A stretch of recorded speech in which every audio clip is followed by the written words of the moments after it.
A voice like rain on an old tin roof brings stories alive with a soothing truth. In pages he weaves a world so light. The stars lean close to kiss the night. His voice lulls hearts in restless mind, lost in tales where dreams unwind.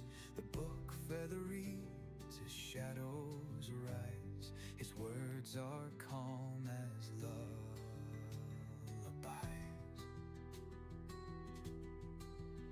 So turn the page and close your eyes. Float where the quiet whispers lie. Across the oceans the story's tide. Relax and let the world subside.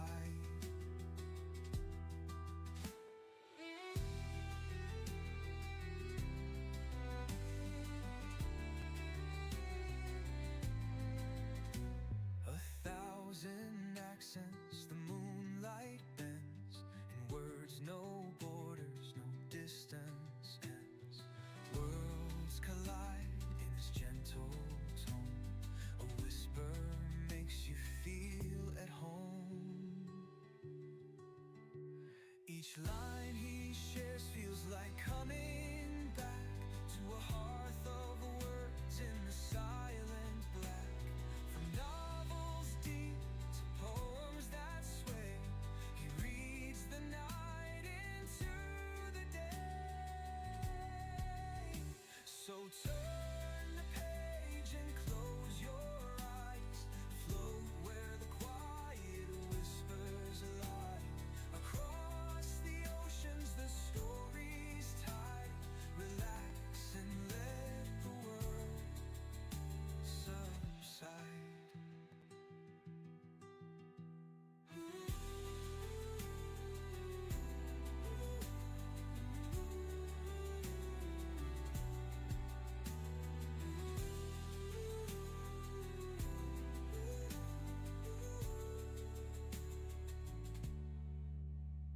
A thousand accents the moonlight bends, in words no borders, no distance ends. Across the oceans the story's tide. Relax and let the world subside.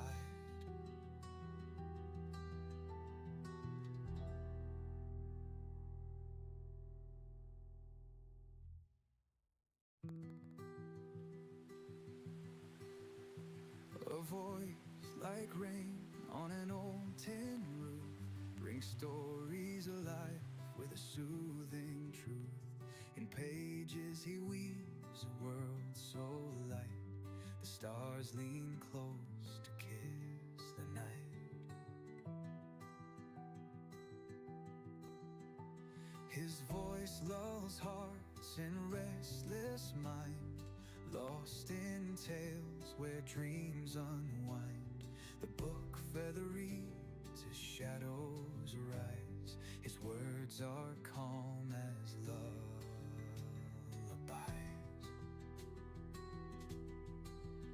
So turn the page and close your eyes. Float where the quiet whispers lie. Across the oceans the story's tide. Relax and let the world subside.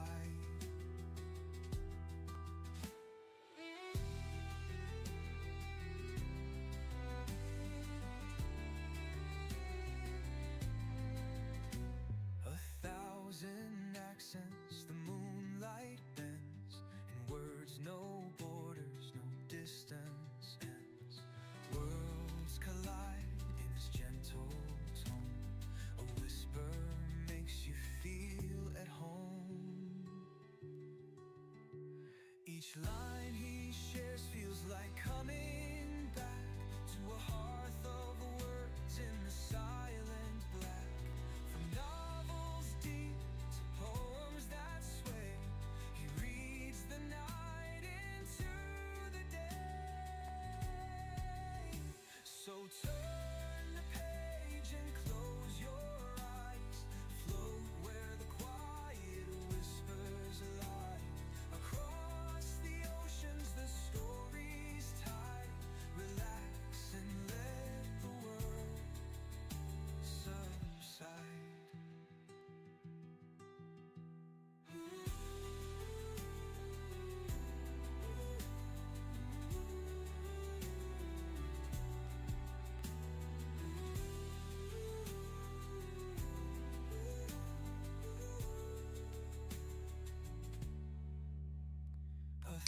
Ladies and gentlemen.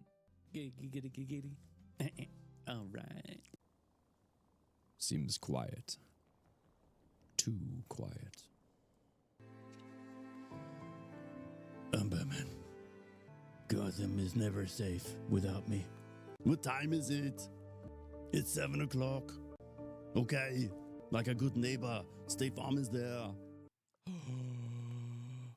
You can attach towers? Shut up. Impromptu performance this evening, which I must say was indeed a welcome distraction. Thank you, Mr. Holmes. You're very kind. This is going to be funny.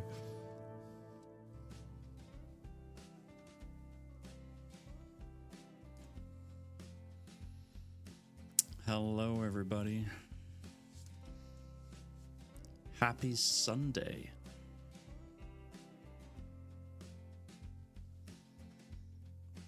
I hope y'all are doing well. Corgi, congrats on claiming first place. Well done. Good job. Johnny, sneaking in there and taking almost first. Some people call it second. The screensaver. Oh, yeah. Kay, it is wonderful to see you. And Kat.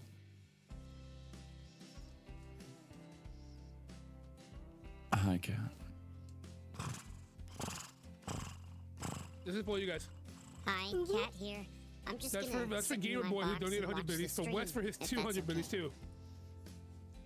Ooh woo. Ooh woo. Sorry.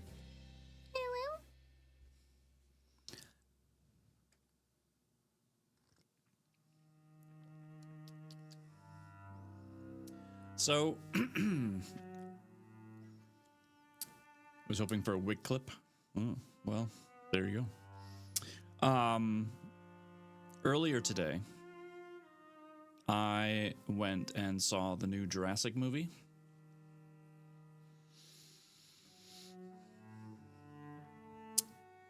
Here's my thoughts. You do what you want to do with this movie, but in my non-professional opinion, I would wait till it comes out to stream. Not because it's necessarily a bad movie.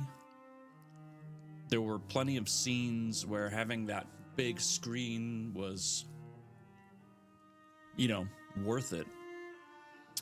But I think based on how it ended and just kind of the overall progression of how the movie flowed, I just didn't feel like it gave me what I was looking for in the theater. So there you go. That's my 2 cents. Allie Purple, hello, good evening. Funny enough, because of my job, I saw all the trailers for it before it was announced, and I looked at D and was like, "This is gonna be a bad one." Oh, look at that. Yeah, I mean, what? My headset right off. My bad. Wow. Yeah. Bless you. I've seen worse. Like, it wasn't terrible. I don't know. There was just something missing, and I could not put my finger on it, whatever it was. I couldn't tell you that. The only thing I know for sure, in my opinion, was that the ending was just kind of a letdown. The ending was a letdown. The scenes or the moments that the different characters get eaten were way too obvious. So, you know, it's a good movie for entertainment, which is why I suggest streaming it, right? You'll be entertained, but you're not going to leave the movie theater going, "Man, that was amazing. Can't wait to see it again." So, there's my 2 cents. Take it or leave it. Take it or leave it. Here is your Sherlock puzzle for this evening. Now, on the Jigsaw site that I use to get these puzzles, they only have 2 that show up when you search Sherlock. So, we're gonna have to come up with something else for later, but I grabbed what I could. I do apologize. Sometimes the theme works out, and sometimes it doesn't.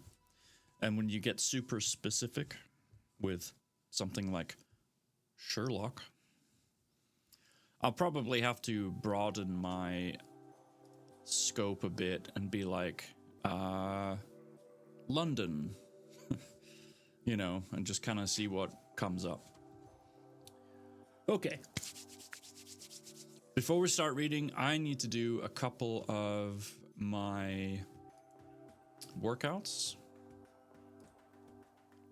We have 11 still, so I'm gonna do a couple of spins, get some blood flow going. Okay, yeah, and then we'll see what we get.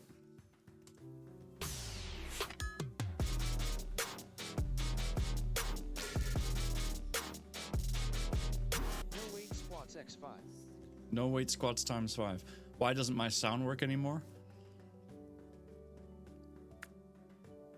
And yes, there will be marbles. We're just not on the read scene yet.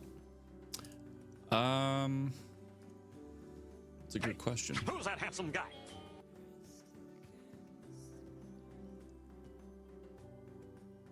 Huh.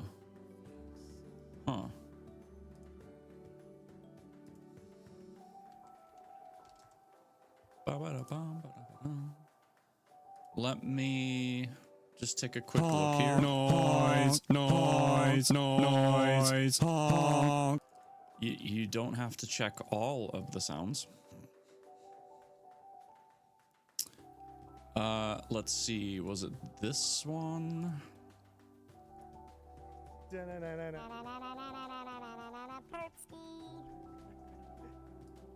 No, I don't think it was that.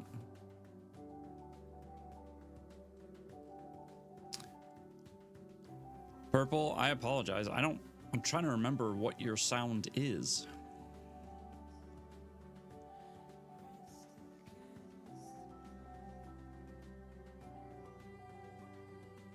Because that's the only one I have recorded that's under your name. Wait, hold on. Yup, that tasted purple. There it is. Found it. I don't know why that wasn't there. It is now. Might take a second to, you know, catch up. Sorry about that. Thanks for reminding me. Right, 5. Yup, that tasted purple. It sure did. So we got 5 regular squats. Streamer picks x10. And streamer picks. Well, since we're doing squats, I'll do 5 without weights and 10 with, but not in that order. Let's knock our count down, and Allie wants me to hit. You realize this is a hard back, right? You do realize that, ma'am.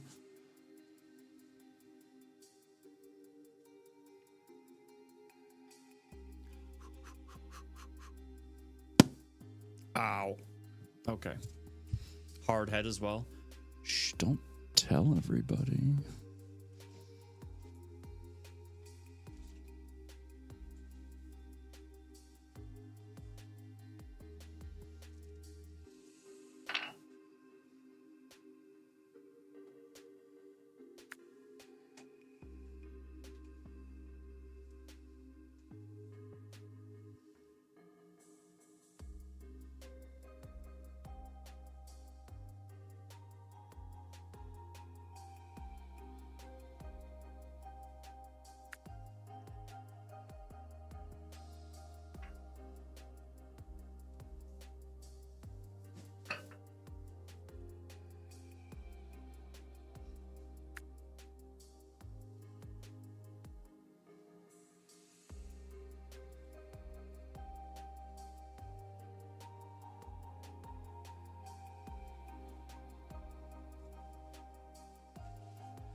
I forgot how weird it feels to go from weighted squats to regular squats.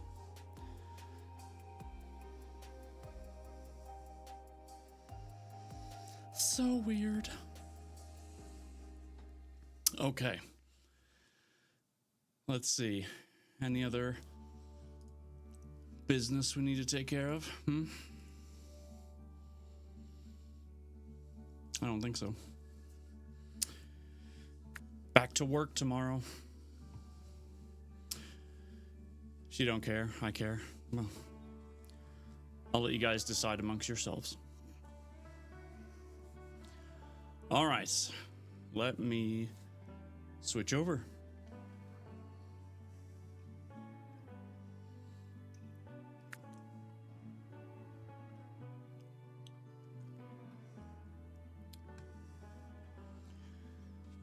Don't forget, this Thursday there is no stream, but all the buts.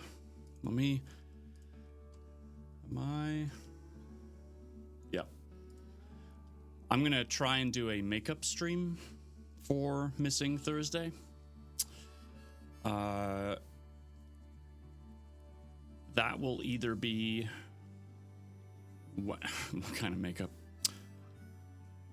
Only the best. It'll either be Wednesday or Friday, but it won't be American Truck Sim. I have Road Rage that I want to try out, and I also have Ranch Simulator, which I haven't played yet. So should be a good time.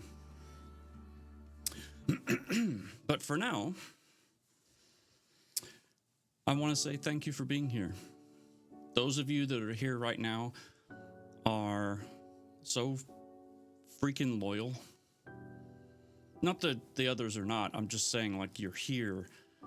You're ready. You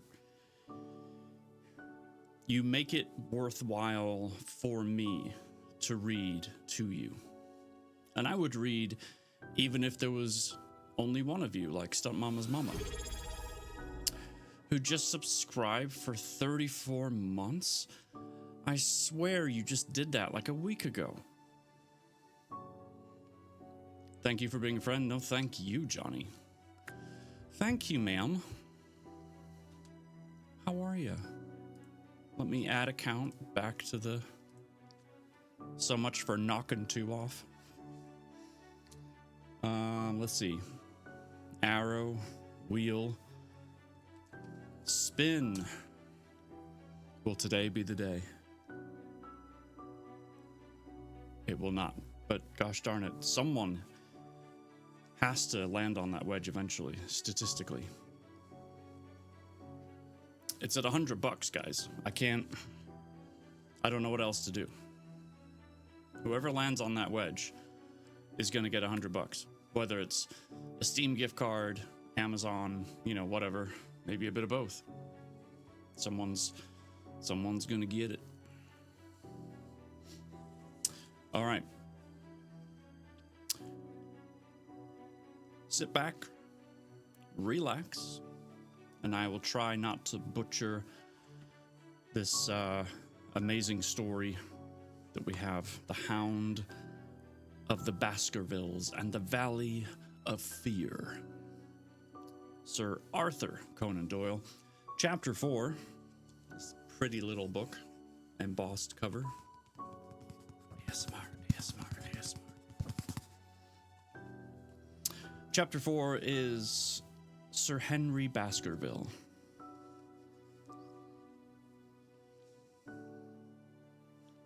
Our breakfast table was cleared early, and Holmes waited in his dressing gown for the promised interview. Our clients were punctual to their appointment, for the clock had just struck 10 when Dr. Mortimer was shown up, followed by the young baronet. Baronet?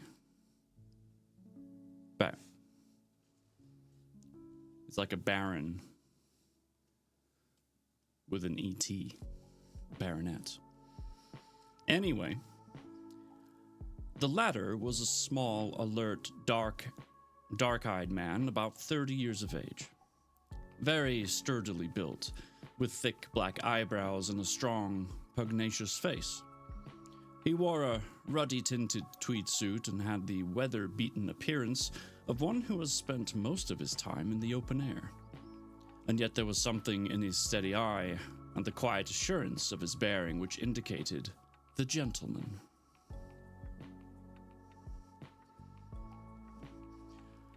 "This is Sir Henry Baskerville," said Dr. Mortimer. "Why, yes," said he. "And the strange thing is, Mr. Sherlock Holmes, that if my friend here had not proposed coming round to you this morning, I should have come on my own account. I understand that you think out little puzzles, and I've had one this morning which wants more thinking out than I'm able to give it. Pray, take a seat, Sir Henry. Do I understand you to say that you have yourself had some remarkable experience since you arrived in London?" Nothing of much importance, Mr. Holmes. Only a joke, as like as not. It was this letter, if you can call it a letter, which reached me this morning." He laid an envelope upon the table, and we all bent over it. It was of common quality, grayish in color. The address, Sir Henry Baskerville, Northumberland Hotel, was printed in rough characters. The postmark, Charing Cross, and the date of posting, the preceding evening. And all these years forward, and even our mail doesn't show up that fast. "Who knew that you were going to the Northumberland Hotel?" asked Holmes, glancing keenly across at our visitor. "No one could have known. We only decided after I met Dr. Mortimer." "But Dr. Mortimer was no doubt already stopping there?" "Oh, no, I had been staying with a friend," said the doctor. "There was no possible indication that we intended to go to this hotel."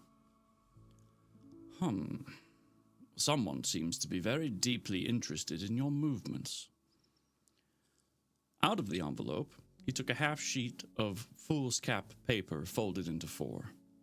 This he opened and spread flat upon the table. Across the middle of it, a single sentence had been formed by the expedient of pasting printed words upon it. It ran, "As you value your life or your reason, keep away from the moor." The word "moor" only was printed in ink. "Now," said Sir Henry Baskerville, "perhaps you will tell me, Mr. Holmes, what in thunder is the meaning of that, and who it is that makes so much interest in my affairs." "What do you make of it, Dr. Mortimer? You must allow that there is nothing supernatural about this, at any rate." "Oh, no, sir, but it might very well come from someone who was convinced that the business is supernatural." "What business?" asked Sir Henry sharply. "It seems to me that all you gentlemen know a great deal more than I do about my own affairs."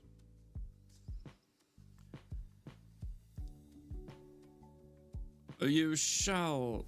Wait, who's saying this? Oh. "You shall share our knowledge before you leave this room, Sir Henry. I promise you that," said Sherlock Holmes. "We will confine ourselves for the present, with your permission, to this very interesting document, which must have been put together and posted yesterday evening. Have you yesterday's Times, Watson?" "It is here in the corner." "Might I trouble you for it? The inside page, please, with the leading articles." He glanced swiftly over it, running his eyes up and down the columns. A capital article, this on free trade. Permit me to give you an extract from it. You may be beholden to imagining that your own special trade or your own industry will be encouraged by a protective tariff. But it stands to reason that such legislation must be in the long run keep away wealth from the country, diminish the value of our imports, and lower the general conditions of life in this island. What do you think of that, Watson? Cried Holmes in high glee, rubbing his hands together with satisfaction. Do you think that this is an admirable sentiment? Dr. Mortimer looked at Holmes with an air of professional interest, and Sir Henry Baskerville turned a pair of puzzled dark eyes upon me. I don't know much about the tariff and things of that kind, said he, but it seems to me we've got a bit off trail so far as that I of note is concerned. On the contrary, I think we are particularly hot upon the trail, Sir Henry. Watson here knows more about my methods than you do, but I fear that even he has not quite grasped the significance of this sentence. No, I confess that I see no connection. And yet, my dear Watson, there is so very close a connection that the one is extracted out of the other. Your life, reason, value, keep away from the... Don't you see now whence these words have been taken? Oh, by thunder, you're right. Well, if that isn't smart, cried Sir Henry. If any possible doubt remained, it is settled by the fact that keep away and from the are cut out in one piece. Oh, well now, so it is. Really, Mr. Holmes, this exceeds anything which I could have imagined, said Dr. Mortimer, gazing at my friend in amazement. I could understand anyone saying that the words were from a newspaper, but that you should name which, and that it came from the leading article is really one of the most remarkable things which I have ever known. How did you do it?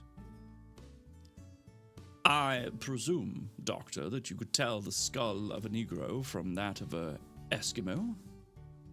Most certainly. But how? Because that is my special hobby. The differences are obvious.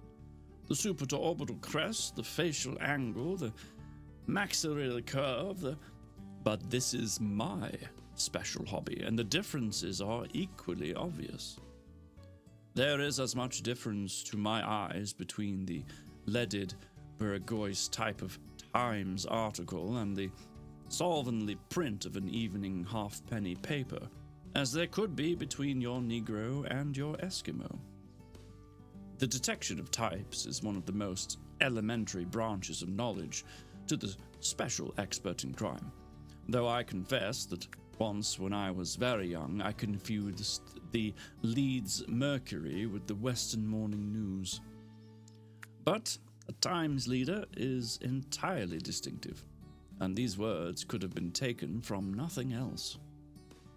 As it was done yesterday, the strong probability was that we should find the words in yesterday's issue. So far, I can follow you. Then, Mr. Holmes, said Henry Baskerville, someone cut out this message with the scissors. Nail scissors, said Holmes.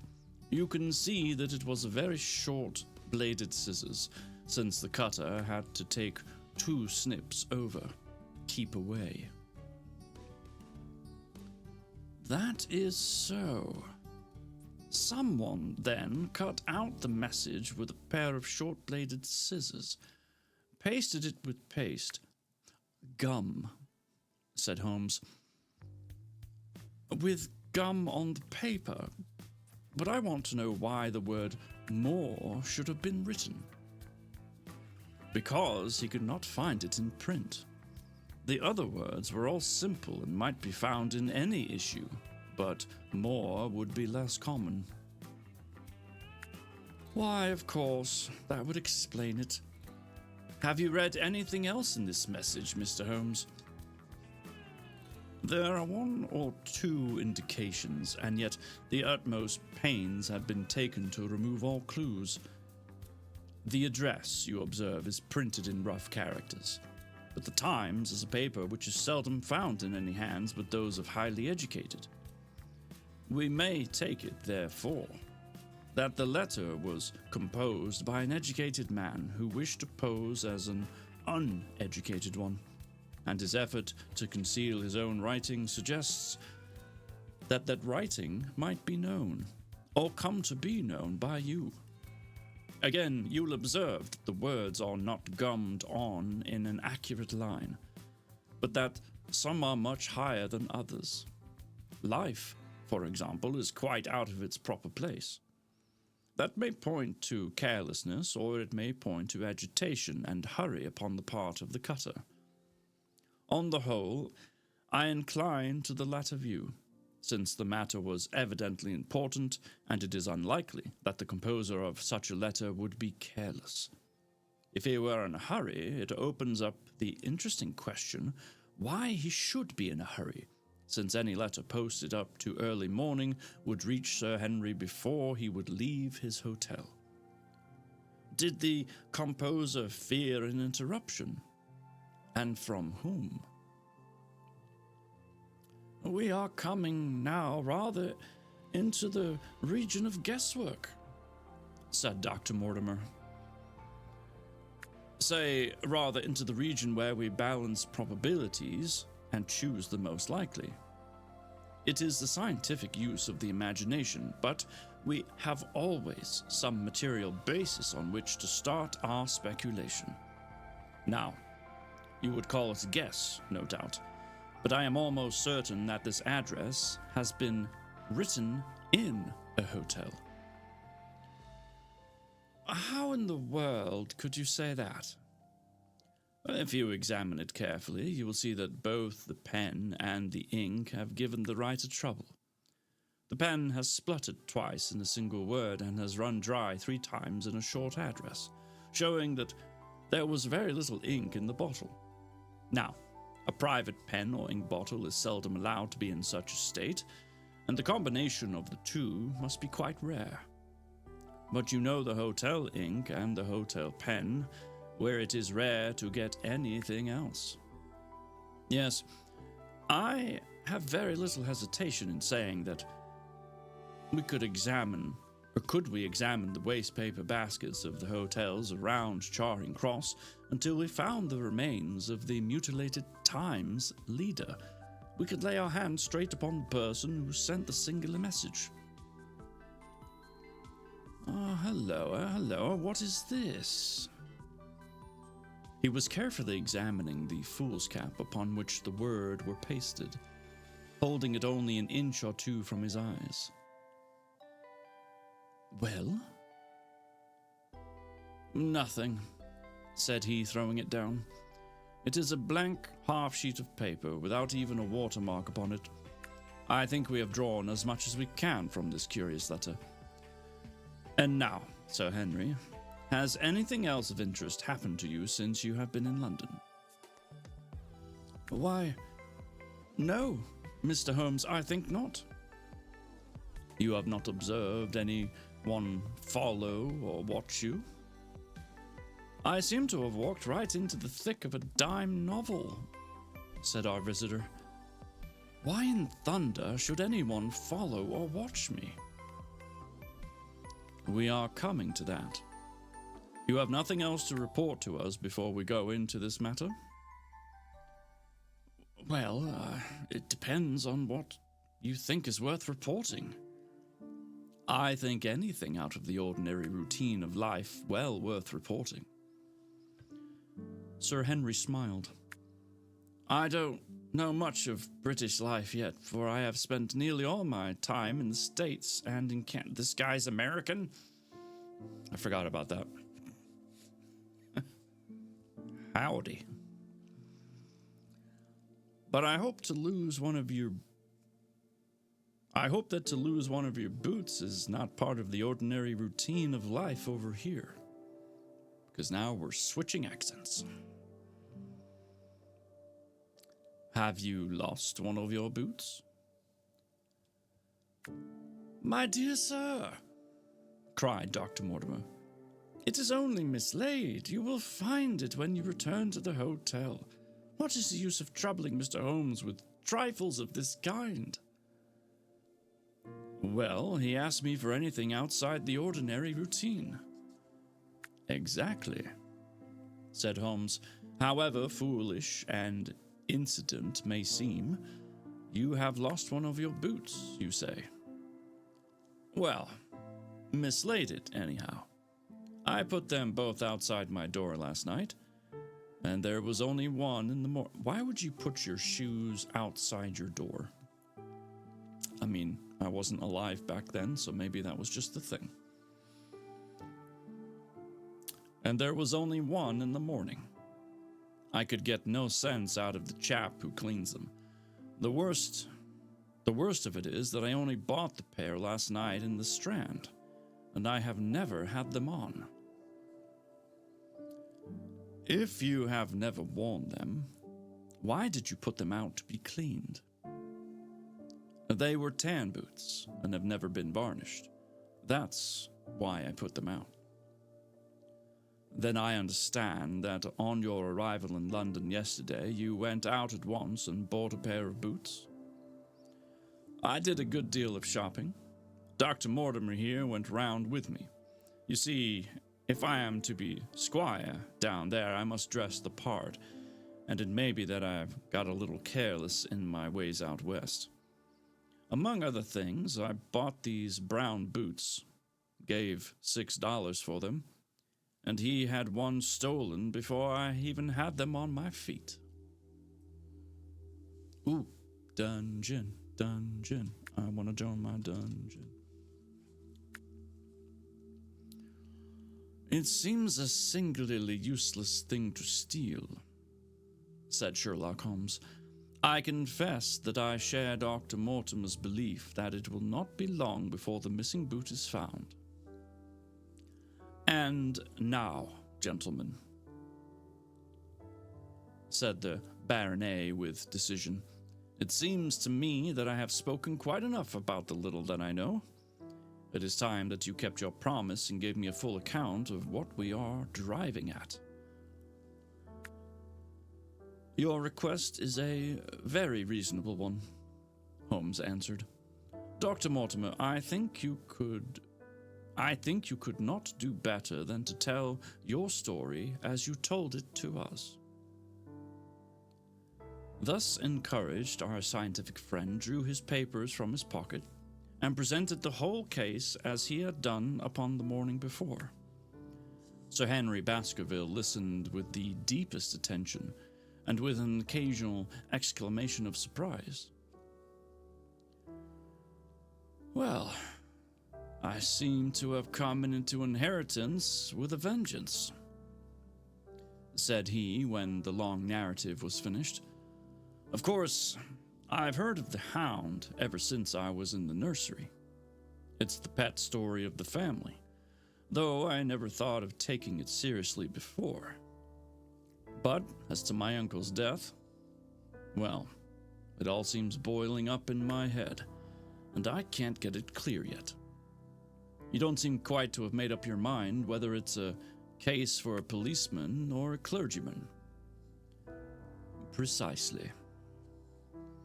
And now there's this affair of the letter to me at the hotel.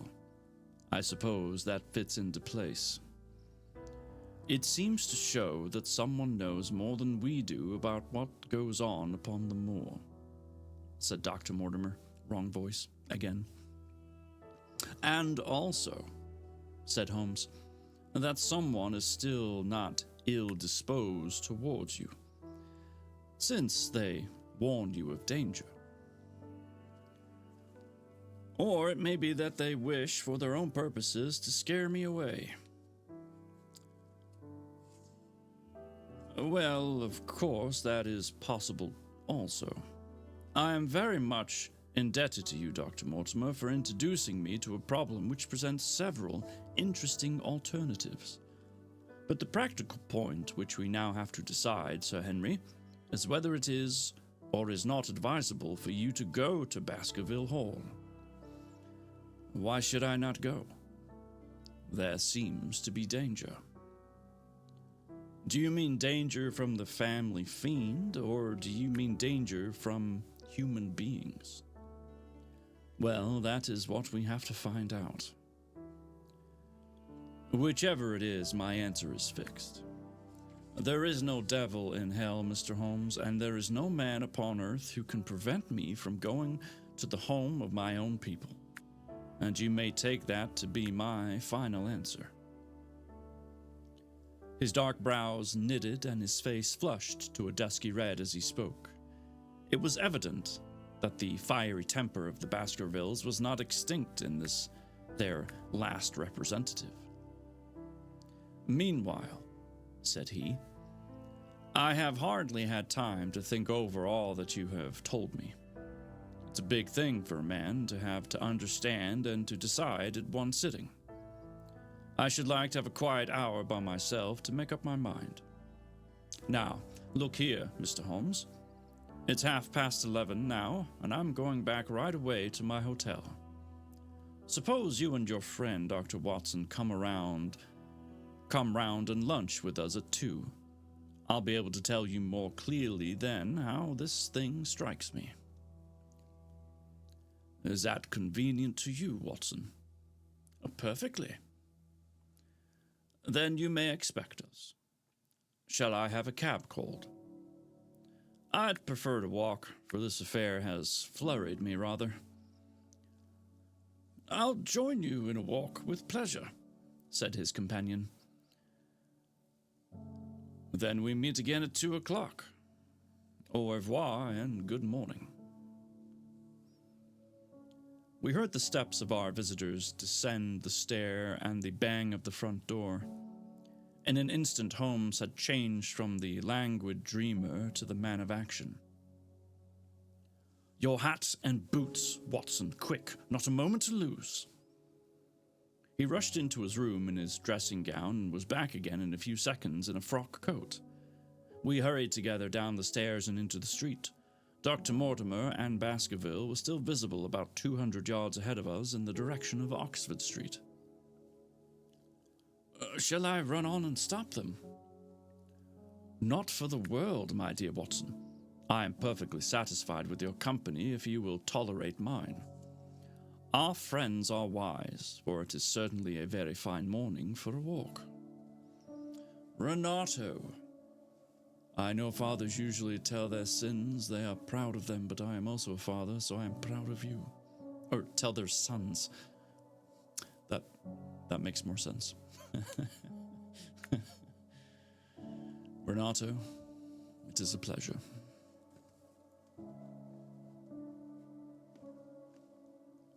I hope you are well. He quickened his pace until he had decreased the distance which divided us by half. Then, still keeping 100 yards behind, we followed into Oxford Street and so down Regent Street. Once our friend stopped and stared into a shop window, upon which Holmes did the same. An instant afterwards he gave a little cry of satisfaction, and, following the direction of his eager eyes, I saw that a hansom cab with a man inside, which had halted on the other side of the street, was now proceeding slowly onward again. That's our man, Watson. Come along. We'll have a good look at him, if we can do no more. At that instant, I was aware of a bushy black beard and a pair of piercing eyes turned upon us through the side window of the cab. Instantly, the trap door at the top flew up. Something was screamed to the driver, and the cab flew madly off down Regent Street. Holmes looked eagerly round for another, but no empty one was in sight. Then he dashed in wild pursuit amid the stream of traffic. But the start was too great, and already the cab was out of sight. "There now," said Holmes bitterly as he emerged, panting and white with vexation from the tide of vehicles. "Was ever such bad luck and such bad management too? Watson, if you are an honest man, you will record this also and set it against my success." "Who was the man?" "I have not an idea." "A spy?" "Always an honor?" "The honor is mine, sir." "Well, it was evident from what we have heard that Baskerville has been very closely shadowed by someone since he has been in town. How else could it be known so quickly that he was at the Northumberland Hotel which he had chosen? If they had followed him the first day, I argued that they would follow him also the second. You may have observed that I twice strolled over to the window while Dr. Mortimer was reading the legend." "Oh, yes, I remember." "I was looking out for loiterers in the street, but I saw none. We are dealing with a clever man, Watson. This matter cuts very deep, and though I have not finally made up my mind whether it is a benevolent or a malevolent agency which is in touch with us, I am conscious always of power and design. When our friends left, I at once followed them in the hopes of marking down their invisible attendant. So wily was he that he had not trusted himself upon foot, but he had availed himself of a cab so that he could loiter behind or dash past them and so escape their notice. His method had the additional advantage that if they were to take the cab, he was all ready to follow them. It has, however, one obvious disadvantage. And that disadvantage is not that Mad Locust is here, because that is a great advantage. Hello, Mad Locust. It is good to see you. It puts him in the power of the cabman. Exactly. What a pity we did not get the number. My dear Watson, clumsy as I have been, you surely do not seriously imagine that I neglected to get the number. Number 2704 is our man. That is no use to us for the moment. I fail to see how you could have done more. On observing the cab, I should have instantly turned and walked in the other direction. I should then, at my leisure, have hired a second cab and followed the first at a respectful distance, or, better still, have driven to the Northumberland Hotel and waited there. When our unknown had followed Baskerville home, we should have had the opportunity of playing his own game upon himself and seeing where he made for. As it is, by an indiscreet eagerness, which was taken advantage of with extraordinary quickness and energy by our opponent, we have betrayed ourselves and lost our man.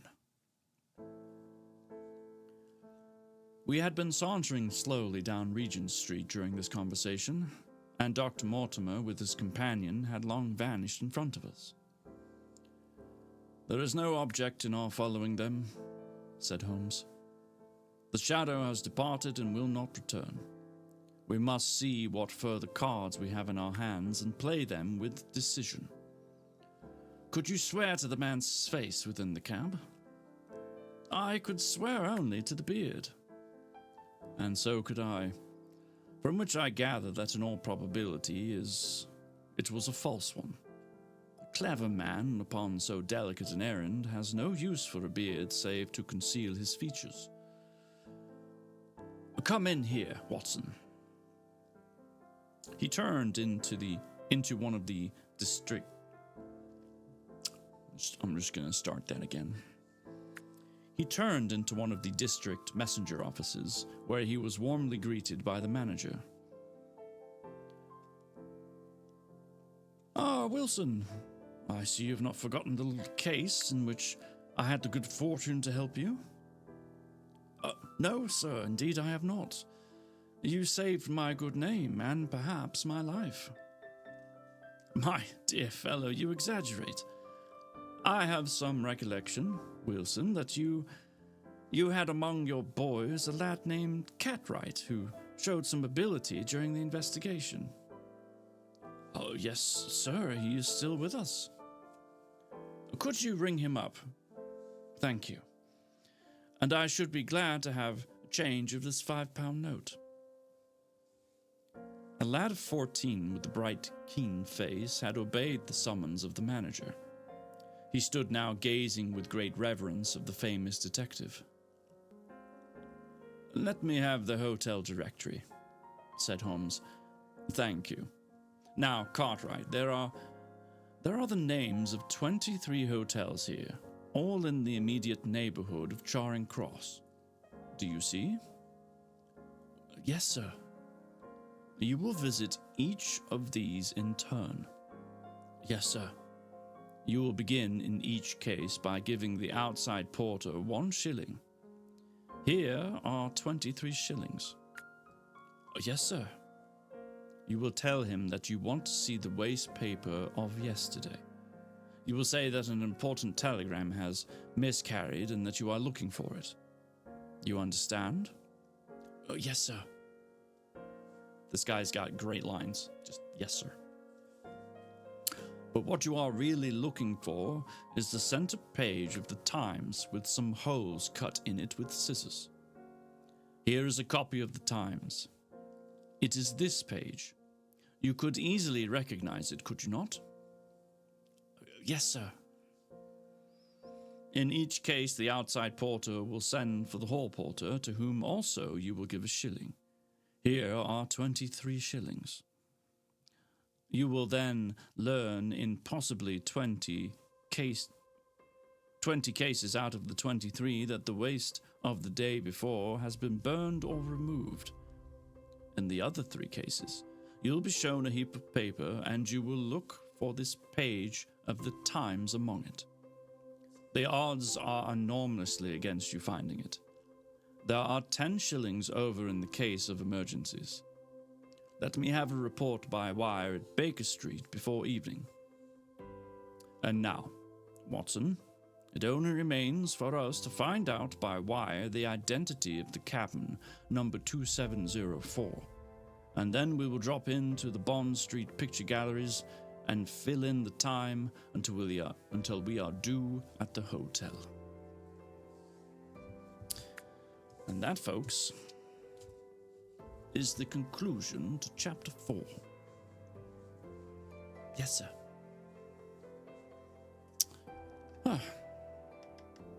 In the royal lineage, are you the Earl of Carrick? I do not believe to be, no. And there's Dry. Give a shilling to the goats in the water swimming by. The people in room 2074. Of course. Hello, Dry. All right, here's what we're going to do. Since these chapters are usually subscribed, my goodness, thank you so much, Dry. That was very kind of you. I'm going to spin the wheel for you. Oh, and let's not forget, we'll bump that up as well. Good luck. May the odds forever be in your... No, never mind. It was a good try. Thank you very much, seriously, for the resub. That was very kind. I much appreciate it. What was I going to say? Marbles. Since these chapters are longer than our typical, more modern reads, you know, normally I would do a race between chapters. I think I'll turn on the Grand Prix instead. Yeah. And then that way, we can keep it rolling. Okay.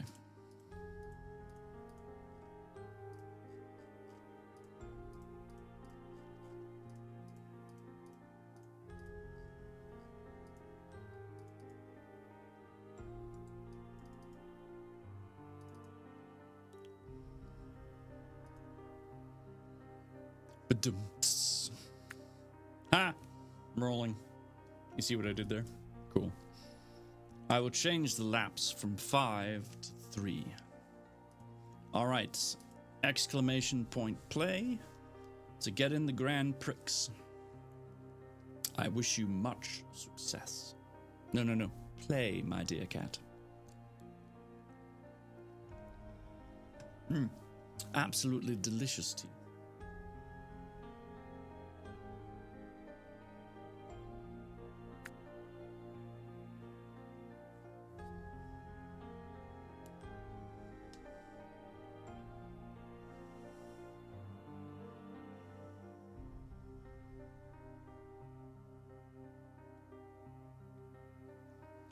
All right. Now, can I have a tea? I'm a bit parched. Absolutely. Come on over.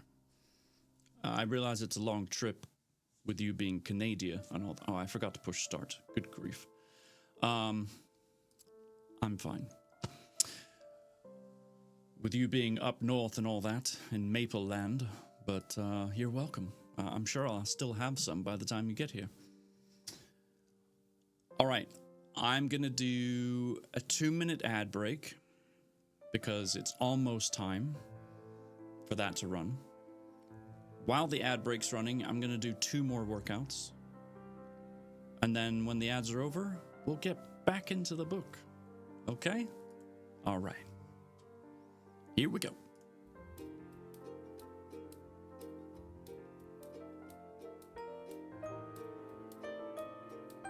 Hammer curls x10. Hammer curls times 10 for the first one.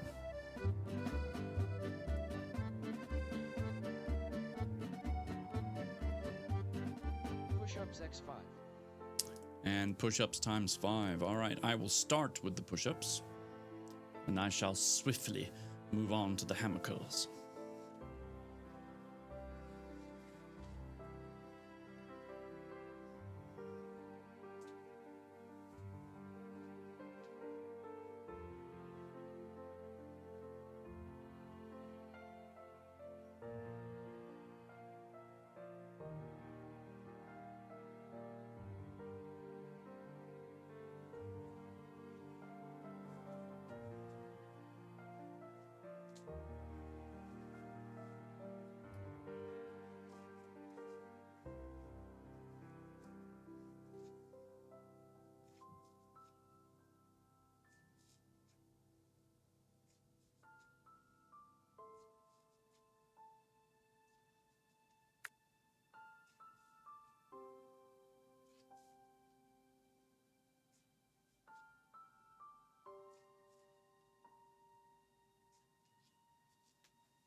Ta-da!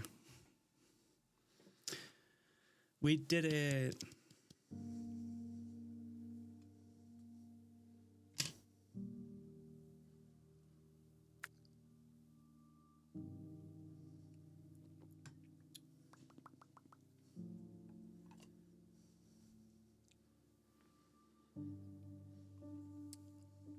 Okay.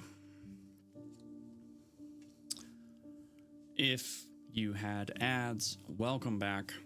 Thank you for sticking through those pesky little things. What are you gonna do? In the RPG game, by the way, today is the last day to get gold coins. They have not said yet what we can do with the gold coins, but get them while you can. Stunt Mama's mama coming in first place. Of course.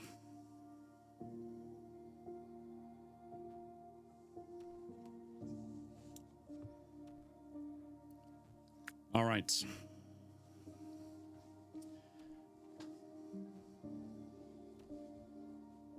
There it is. You did it. Well done.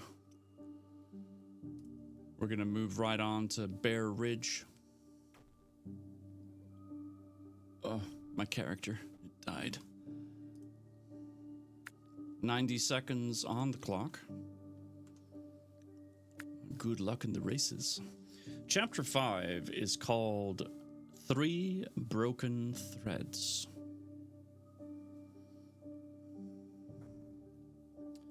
Pray tell, what could that mean? Well, let's find out.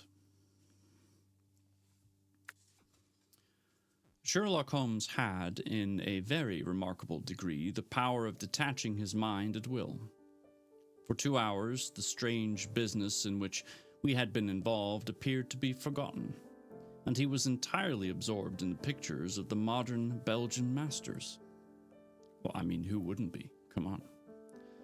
It's obvious. He would talk of nothing but art, of which he had the crudest ideas from our leaving the gallery until we found ourselves at the Northumberland Hotel. Sir Henry Baskerville is upstairs expecting you, said the clerk. He asked me to show you up at once when you came. Have you any objection to my looking at your register? Said Holmes. Well, not in the least. The book showed that 2 names had been added after that of Baskerville.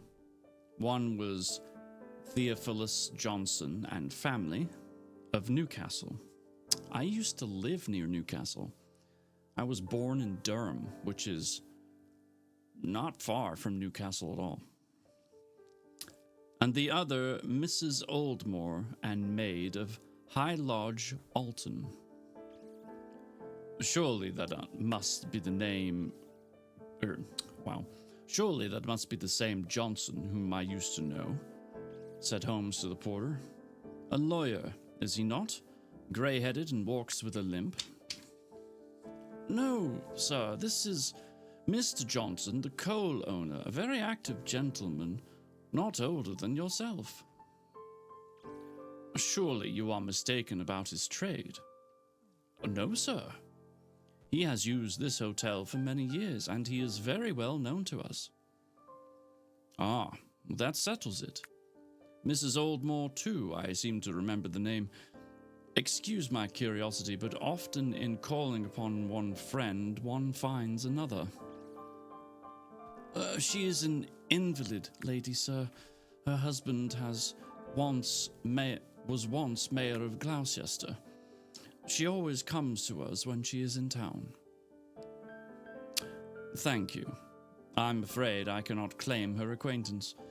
We have established a most important fact by these questions, Watson. He continued in a low voice as we went upstairs together. We know now that the people who are so interested in our friend have not settled down in his own hotel. That means that while they are, as we have seen, very anxious to watch him, they are equally anxious that he should not see them. Now, this is a most suggestive fact. What does it suggest? It suggests, hello, my dear fellow, what on earth is the matter?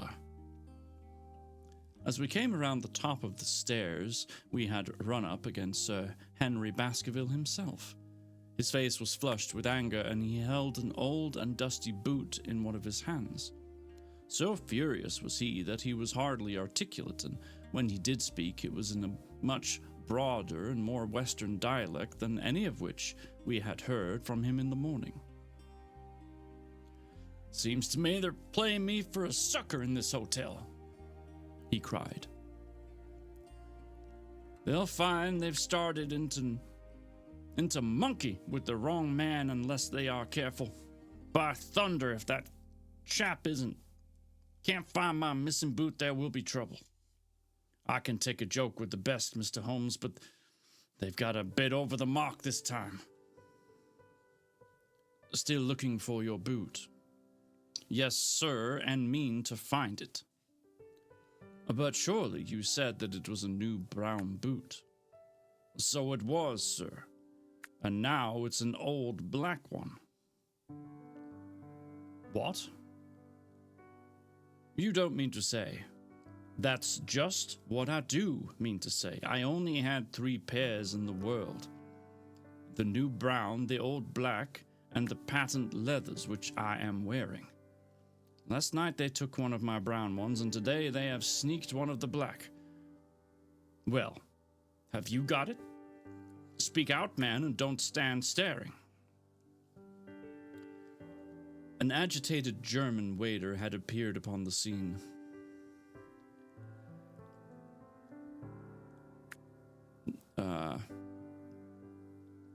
Oh, purple. Oh, purple.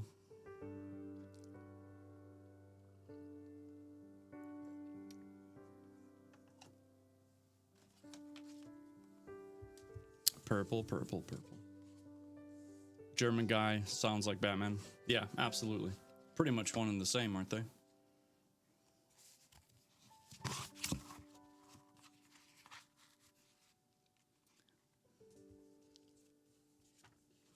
Guten Tagen.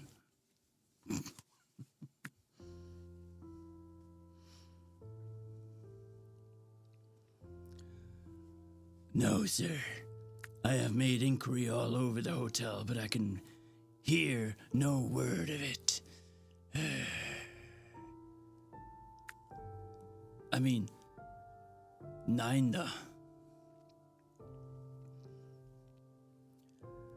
Well, either that boot comes back before sundown, or I'll see the manager and tell him that I go straight out of this hotel. Good job, Kay, for winning the race. You did good.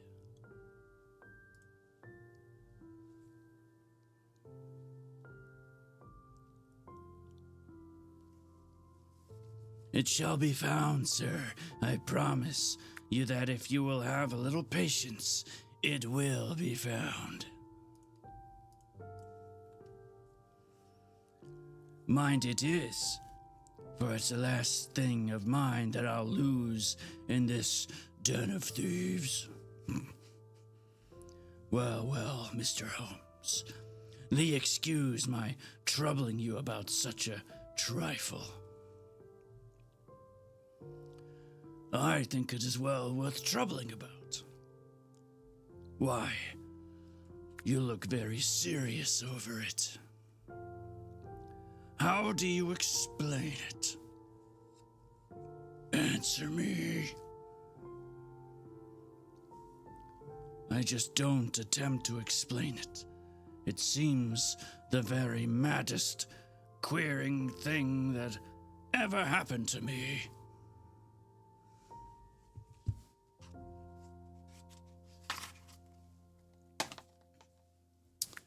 Well, Batman needs to go on a vacation. That's all I know.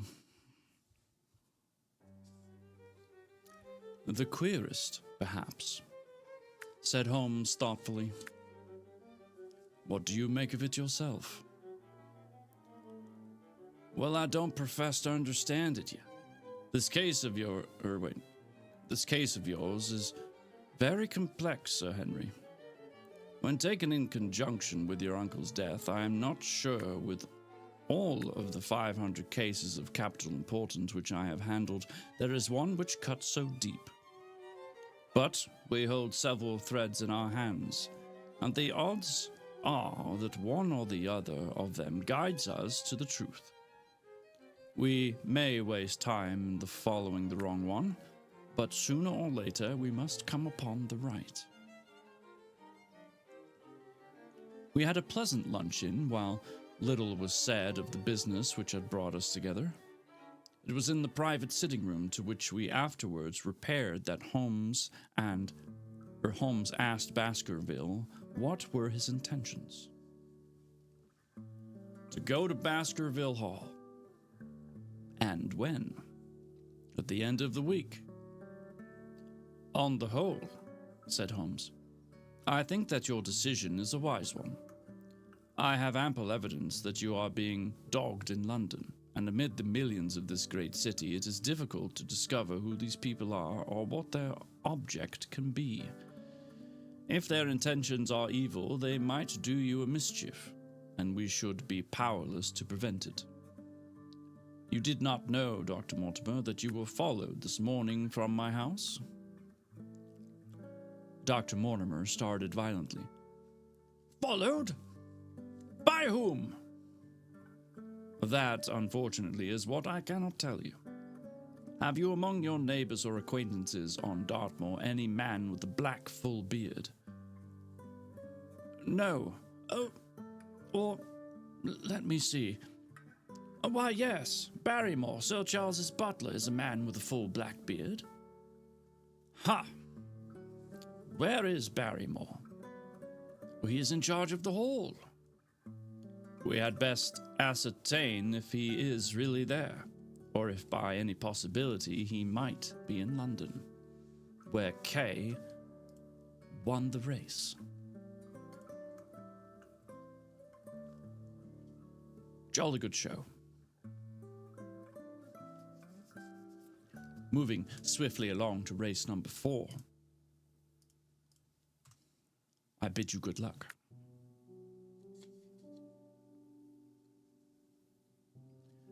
Well, how can you do that? Give me a telegraph form. Is all ready for Sir Henry? Wait.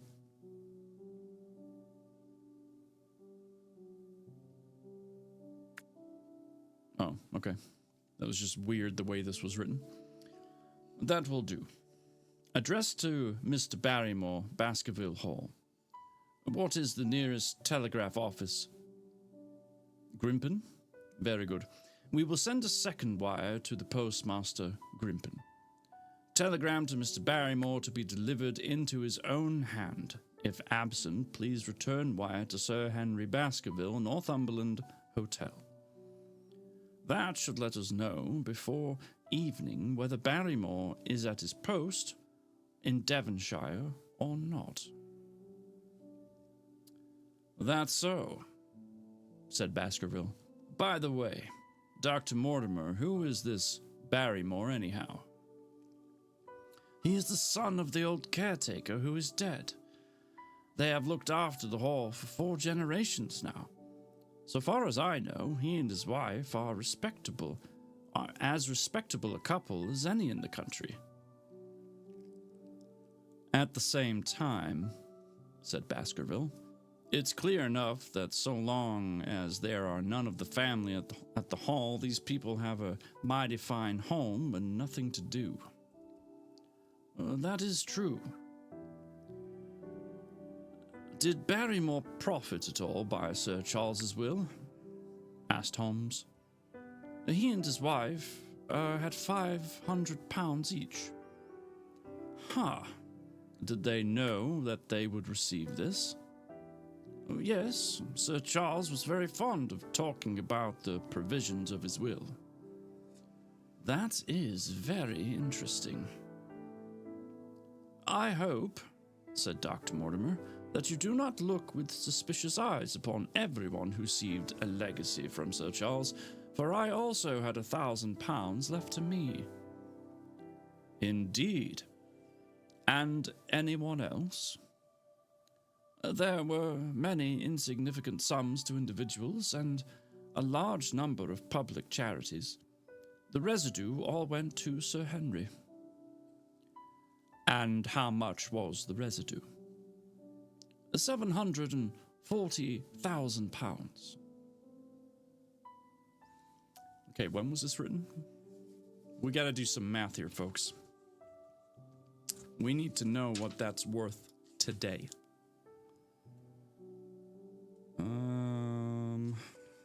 When would this story have first been produced? Or wait, no, we're talking about time frame. Never mind the story. Wasn't it like 1800 something? 1859, maybe somewhere in that ballpark. 1882. 1882. Let's just go with that. All right, hold on. I'm going to pull up Google. Let's see.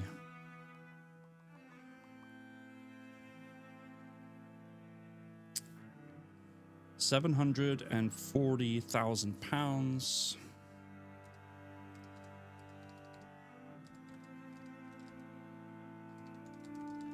in 1882.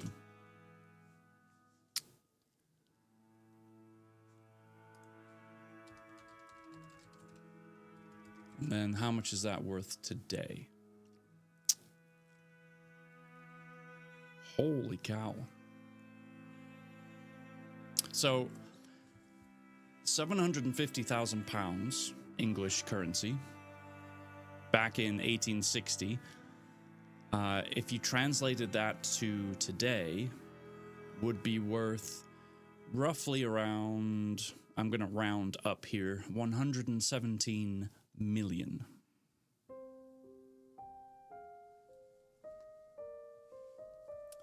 Holy cow. Just a little. Just a little bit of money.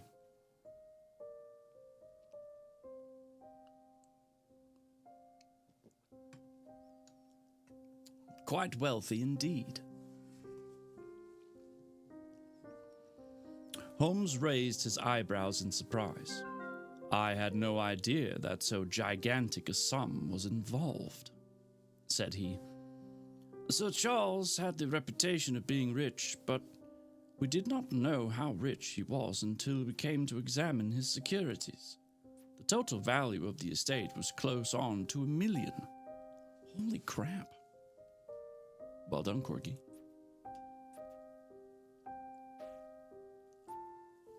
If 740,000 is worth, I mean, good God, that's a lot of money.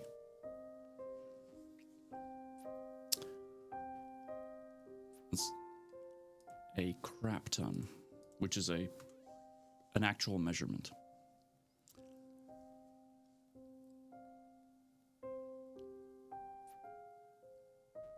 Dear me, it is a stake for which a man might well play a desperate game. And one more question, Dr. Mortimer. Supposing that anything happened to our young friend here, you will forgive the unpleasant hypothesis, who would inherit the estate? Since Roger Baskerville, Sir Charles's younger brother, died unmarried, the estate would descend to the Desmonds, who are distant cousins. James Desmond is an elderly clergyman in the Westmoreland. Thank you. These details are of great interest. Have you met Mr. James Desmond? Yes. He once came down to visit Sir Charles. He is a man of venerable appearance and of saintly life. I remember that he refused to accept any settlement from Sir Charles, though he pressed it upon him. And this man of simple tastes would be the heir to Sir Charles's thousands. He would be the heir to the estate because that is entailed. He would also be the heir to the money unless it were willed otherwise by the present owner, who can, of course, do what he likes with it.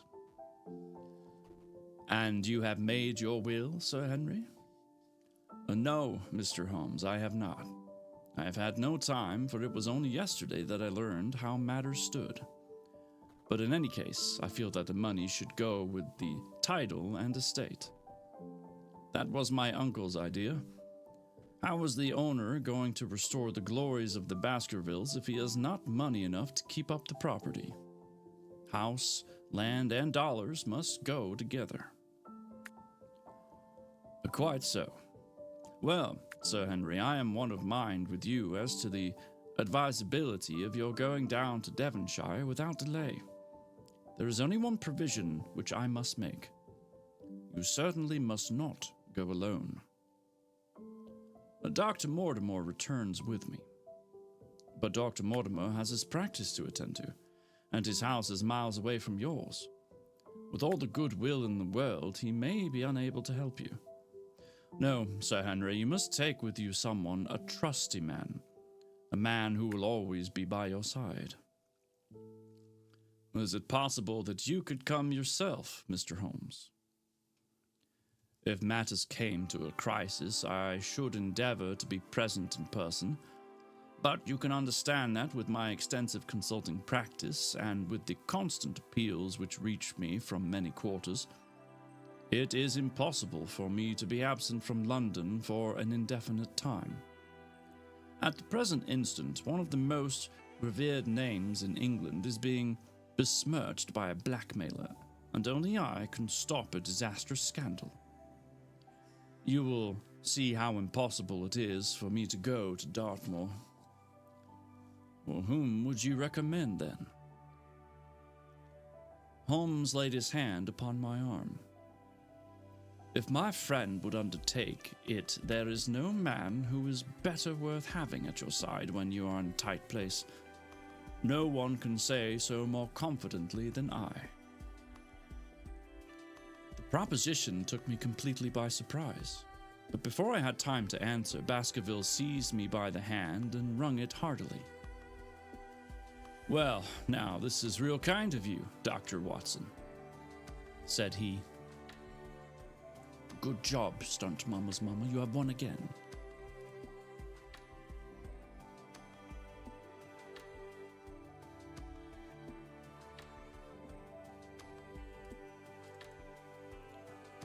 You see how it is with me, and you know just as much about the matter as I do.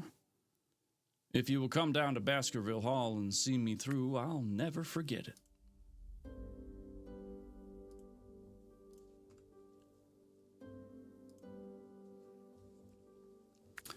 The promised adventure had always a fascination for me, and I was complimented by the words of Holmes and by the eagerness with which the baronet, I'm still not sure about that one, hailed me as a companion.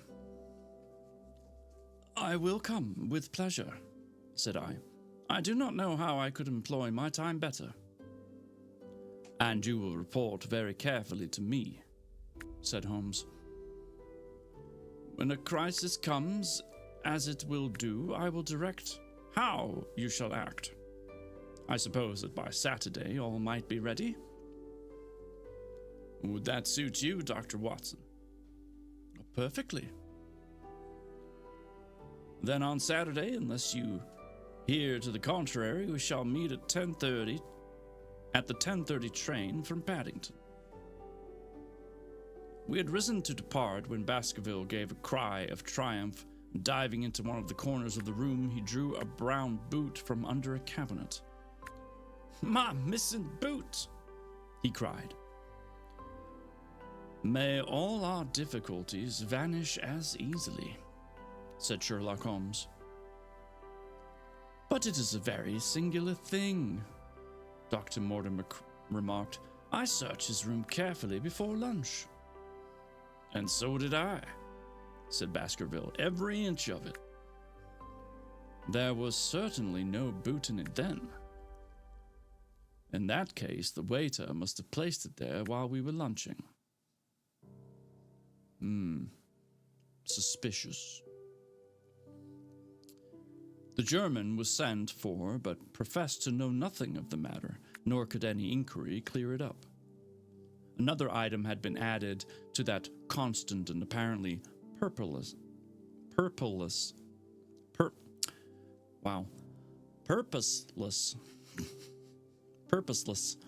series of small mysteries which had succeeded each other so rapidly. Setting aside the whole grim story of Sir Charles's death, we had a line of inexplicable incidents all within the limits of 2 days, which included the recipient of the printed letter, the black-bearded spy in the hansom, the loss of the new brown boot, the loss of the old black boot, and now the return of the new brown boot. Holmes sat in silence in the cab as we drove back to Baker Street. I knew from his drawn brows and keen face that his mind, like my own, was busy in endeavoring to frame some scheme into which all these strange and apparently disconnected episodes could be fitted. All afternoon and late into the evening, he sat lost in tobacco and thought. Just before dinner, 2 telegrams were handed in. The first ran, "Purple-less, are we lacking purple? We are not. Percocet?" Purposelessness.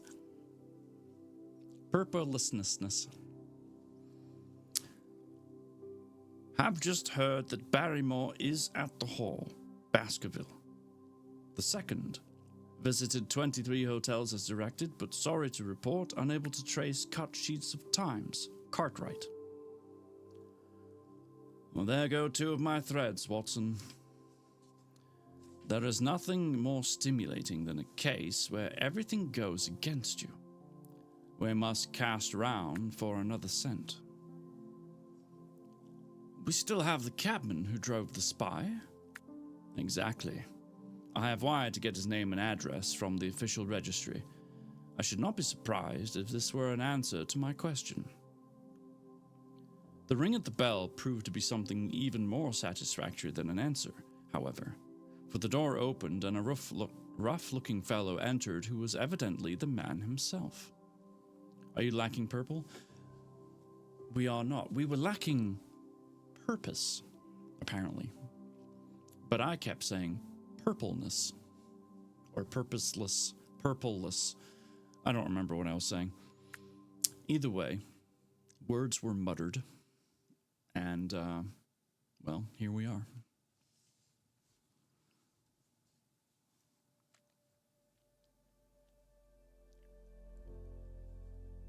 I got a message from the head office that a gent at this address has been inquiring for number 2704, said he.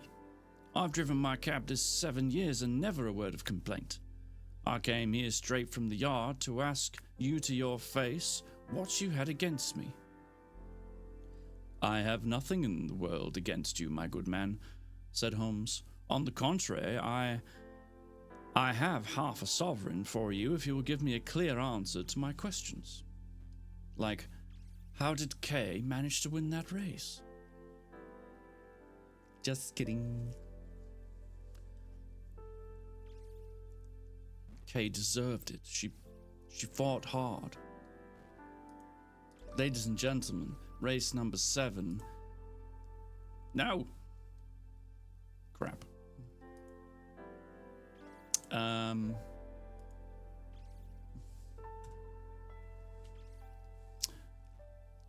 My bad. That was my fault. I didn't think I'd push start, and so I pushed it again, and that dropped the counter from 90 seconds to 10. My apologies.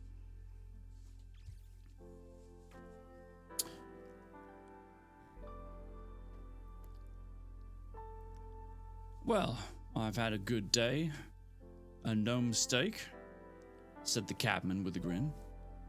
What was it you wanted to ask, sir? First of all, your name and address in case I want you again. John Clayton, 3 Turpey Street, the Borough.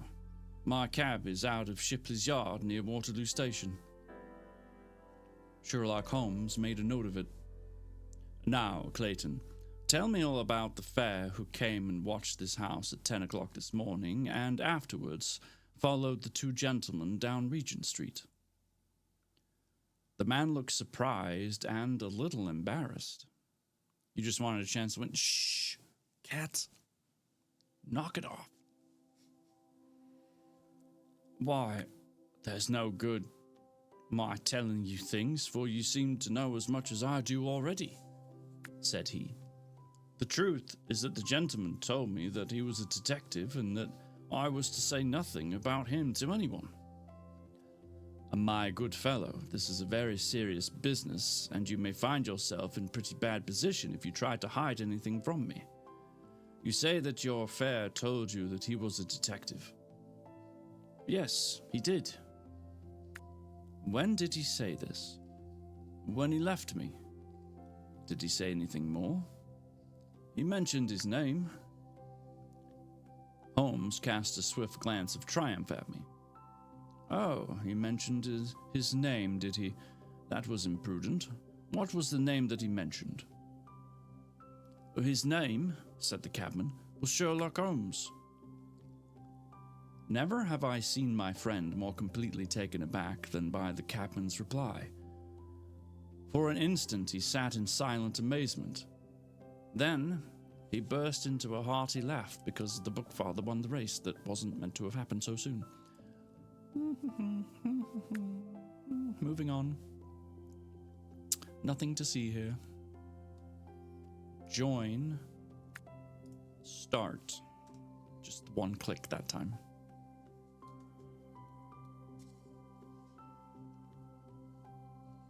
Rigged? I know no such thing.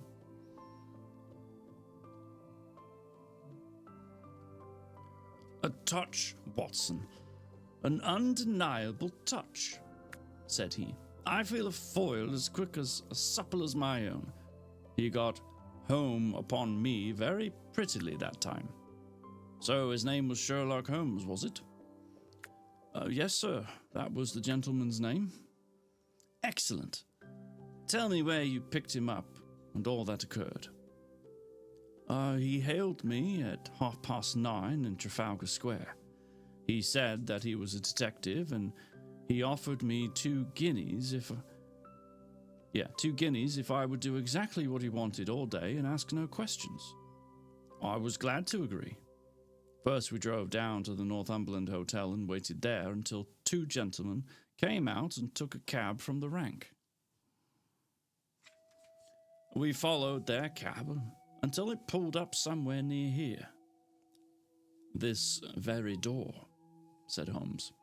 Well, I couldn't be sure of that, but I dare say my fare knew all about it. We pulled up halfway down the street and waited an hour and a half. Then the 2 gentlemen passed us walking, and we followed down Baker Street and along. I know, said Holmes.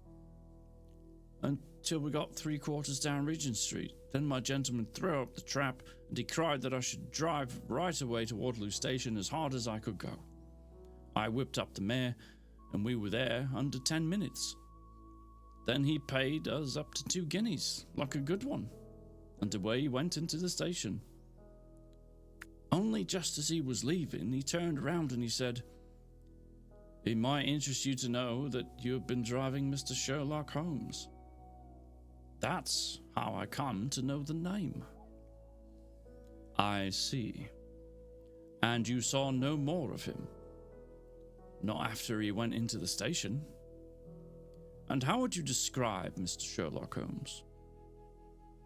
The cabman scratched his chin. Well, he wasn't altogether such an easy gentleman to describe. I put him at 40 years of age, and he was of a middle height, 2 or 3 inches shorter than you, sir. He was dressed like a toff, and he had a black beard, cut square at the end, and a pale face. I don't know if I could say more than that. Colour of his eyes? No, I can't say that. Nothing more that you remember? Oh, no, sir, nothing. Well then, here is your half-sovereign. There's another one waiting for you if you can bring me any more information. Good night. Oh, good night, sir, and thank you. Thank you very much. John Clayton departed chuckling, and Holmes turned to me with a shrug of his shoulders and a rueful smile.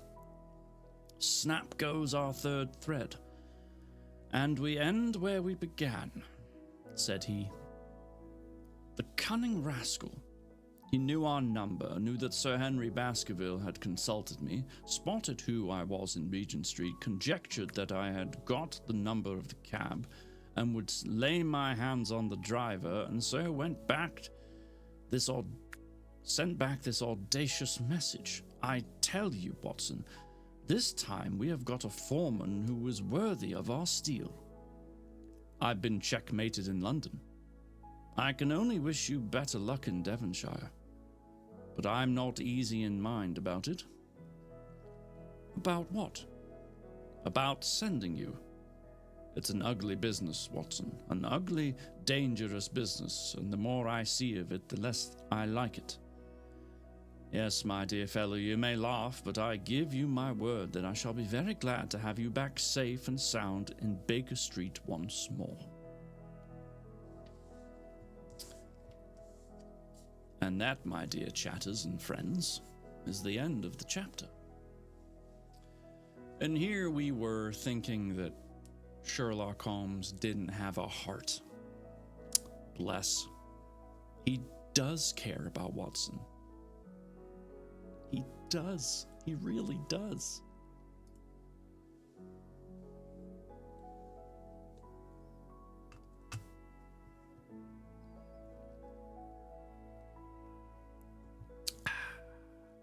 Join.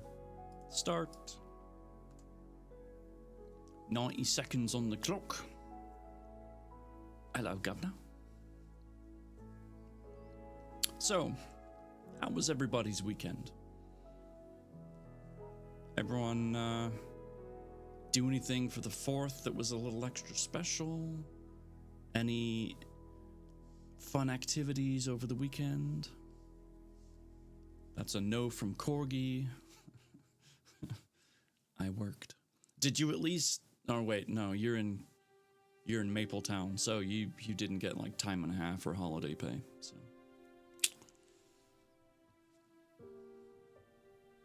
yeah.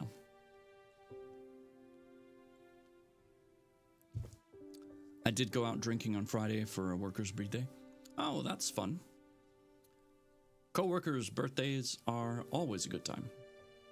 Well, I shouldn't say always, but pretty often it's a very enjoyable time.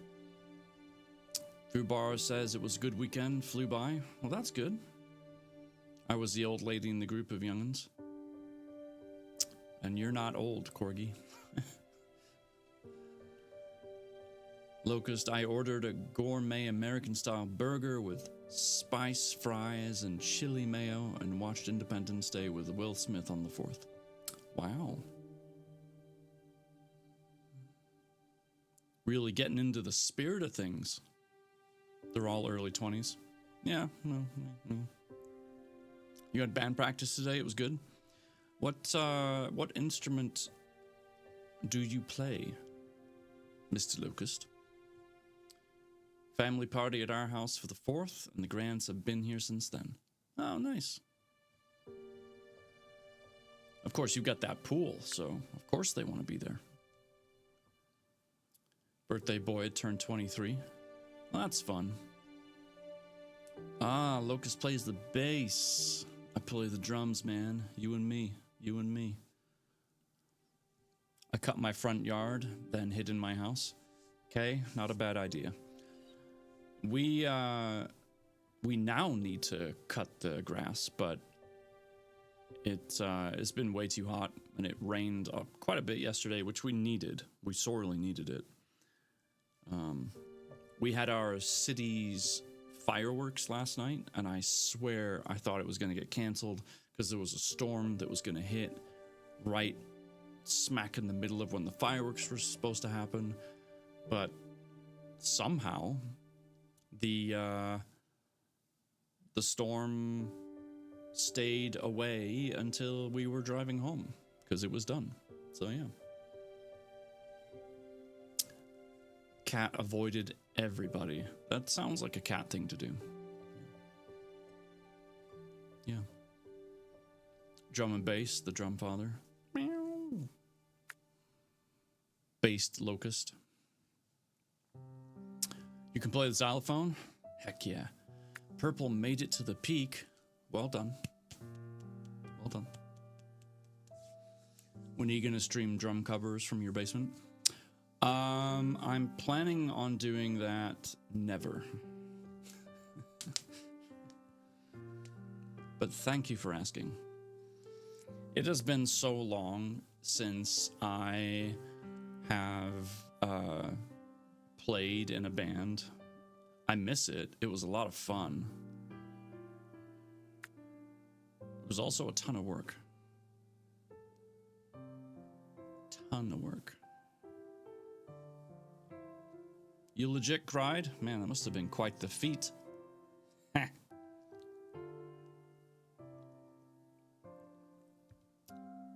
You got my hopes up and then bam!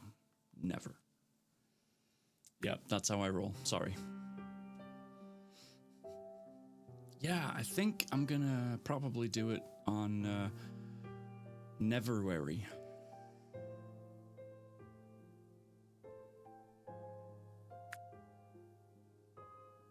not a clock.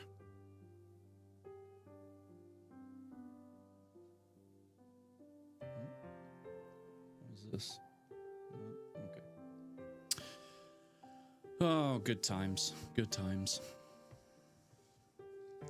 All right, let's figure out how long chapter 6 is, shall we? Neverary the 34th, exactly. The 32nd of Neverary.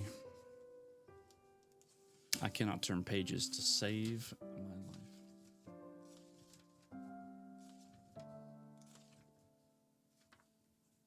Let's see.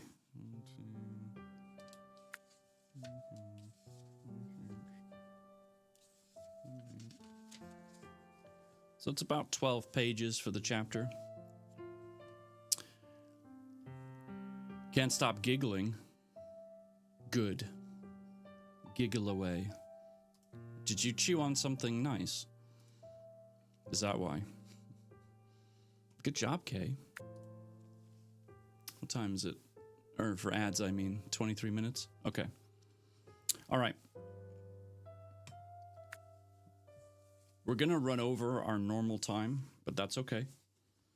We're going to read chapter 6. Baskerville Hall.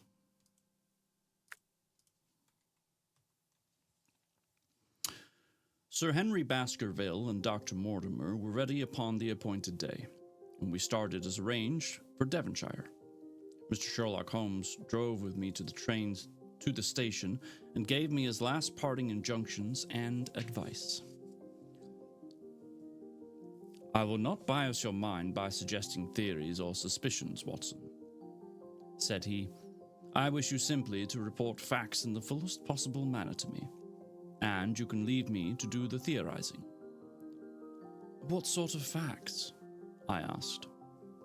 Anything which may seem to have a bearing, however indirect, upon the case, and especially the relations between young Baskerville and his neighbors, or any fresh particulars concerning the death of Sir Charles. I have made some inquiries myself in the last few days, but the results have, I fear, been negative. One thing only appears to be certain, and that is that Mr. James Desmond, who is the next heir, is an elderly gentleman of a very amiable disposition, so that this persecution does not arise from him. I really think that we may eliminate him entirely from our calculations. There remain the people who will actually surround Sir Henry Baskerville upon the moor.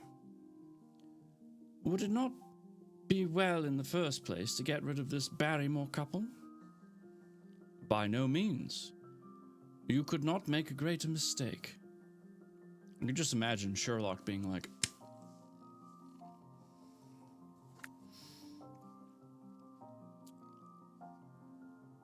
if they are innocent, it would be a cruel injustice, and if they are guilty, we should be giving up all chance of bringing it home to them. No, we will preserve them upon our list of suspects. Then there is a groom at the hall, if I remember right. There are 2 moorland farmers. There is our friend, Dr. Mortimer, whom I believe to be entirely honest, and there is his wife, of whom we know nothing. There is this naturalist, Stapleton, and there is his sister, who is said to have a young lady of attractions. There is Mr. Frankland of Latter Hall, who is also an unknown factor, and there are 1 or 2 other neighbors. These are the folk who must be your... I swear to God I can read. Thank you for the lyric, Fubar. These are the folk who must be your very special study. I will do my best. You have arms, I suppose? Yes, I thought it was well to take them. Most certainly. Keep your revolver near you night and day, and never relax your precautions. Our friends had already secured a first-class carriage and were waiting for us upon the platform. No, we have no news of any kind, said Dr. Mortimer in answer to my friend's questions. I can swear to one thing, and that is that We have not been shadowed during the last 2 days. We have never gone out without keeping a sharp watch, and no one could have escaped our notice. You have always kept together, I presume. Well done, Kay, winning another race. My. Look at you. Except yesterday afternoon, I usually give up one day to pure amusement when I come to town, so I spent it at the museum of the College of Surgeons.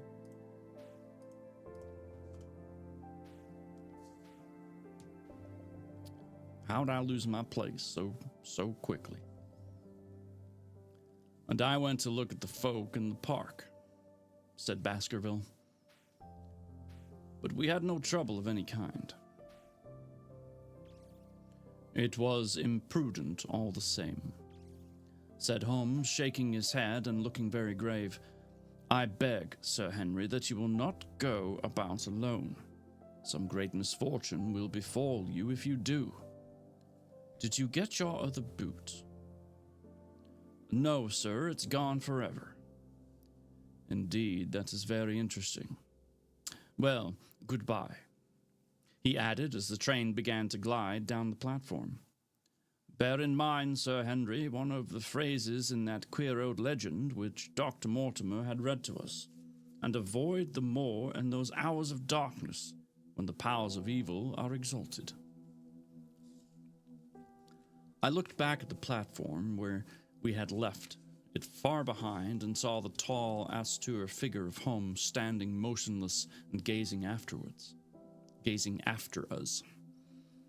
The journey was a swift and pleasant one, and I spent it in making the more intimate acquaintance of my two companions and in playing with Dr. Mortimer's spaniel. In a very few hours, the brown earth had become ruddy. The brick had changed to granite. The red cows gazed in well-hedged fields where the lush grasses and more luxuriant vegetation spoke of a richer, if a damper climate.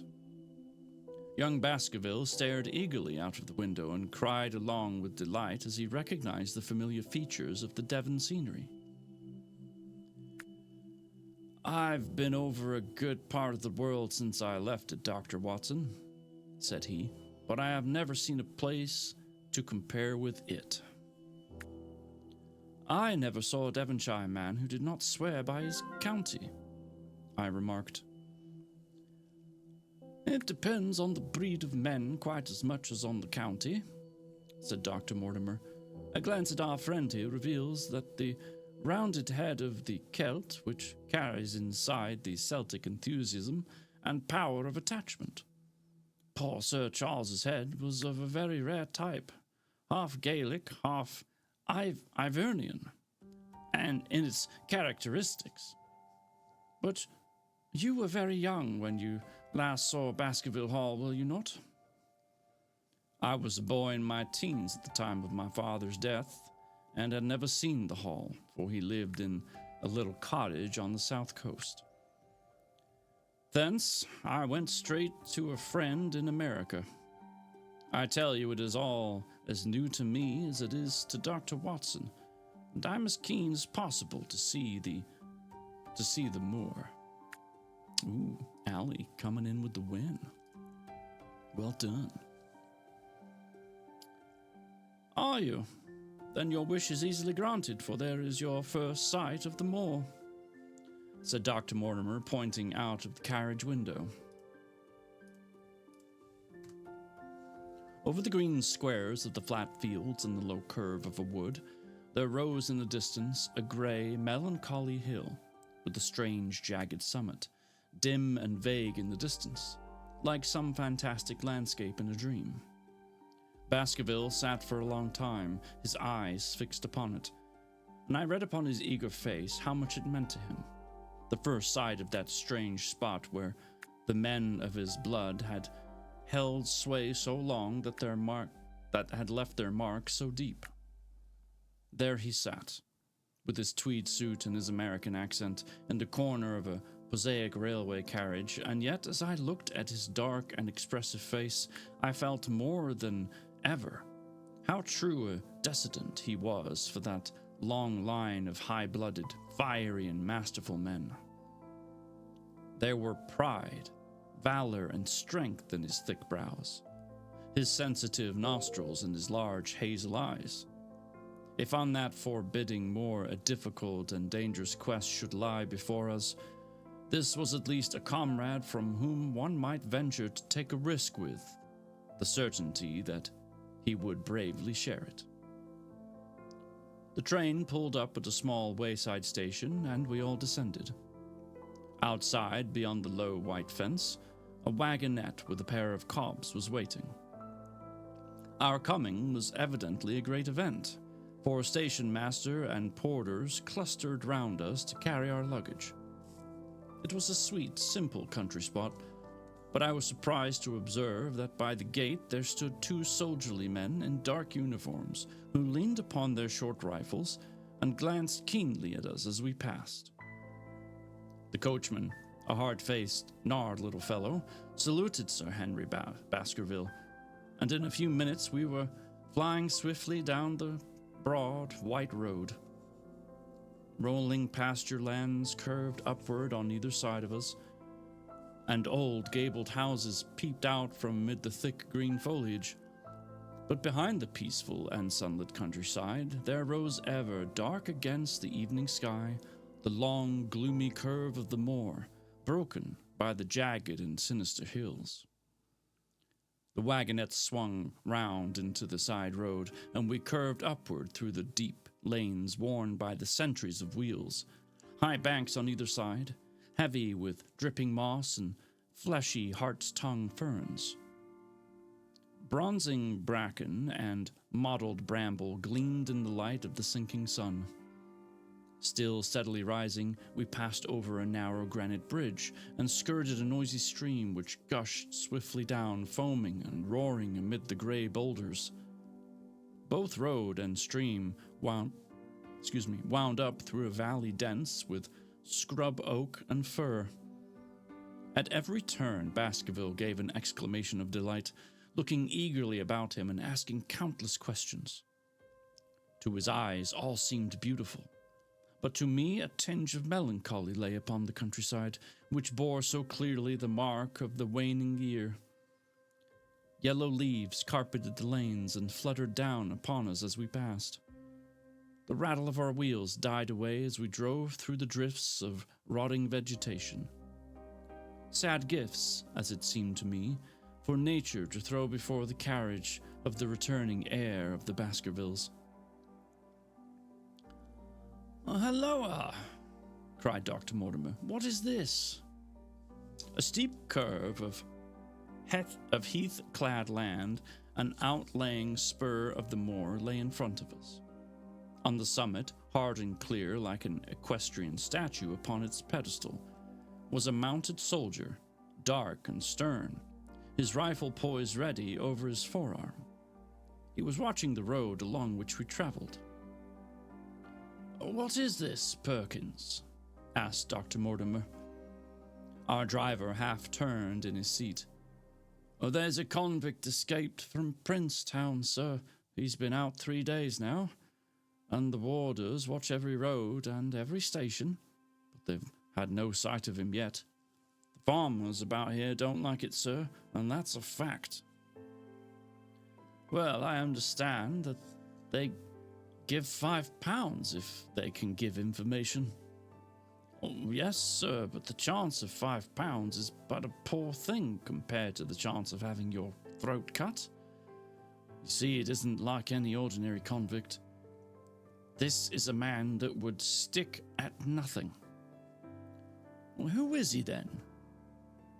"It is Selden, the Notting Hill murderer." I remembered the case well, for it was one in which Holmes had taken an interest on account of the peculiar ferocity of the crime and the wanton brutality which had marked all the actions of the assassin. My goodness, the race was over, and I did not see it. And oh look, I won. How silly of me indeed. Perhaps your luck will be better this time.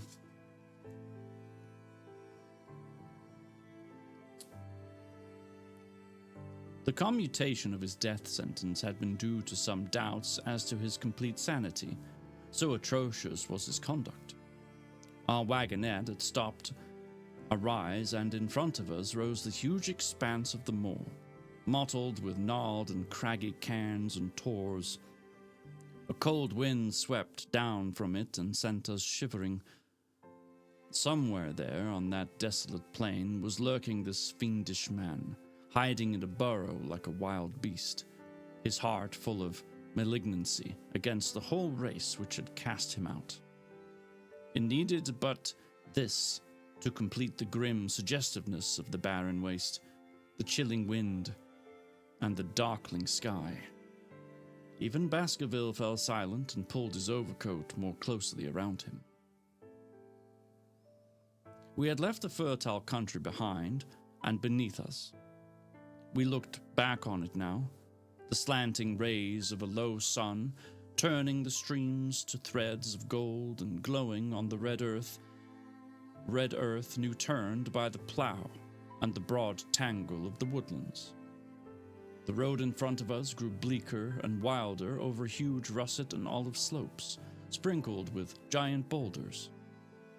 Now and then we passed a moorland cottage, walled and roofed with stone, with no creeper to break its harsh outline. Suddenly we looked down into a cup-like depression, patched with stunted oaks and firs which had been twisted and bent by the fury of years of storm. Two high, narrow towers rose over the trees. The driver pointed with his whip. "A Baskerville Hall," said he. Its master had risen and was staring with flushed cheeks and shining eyes.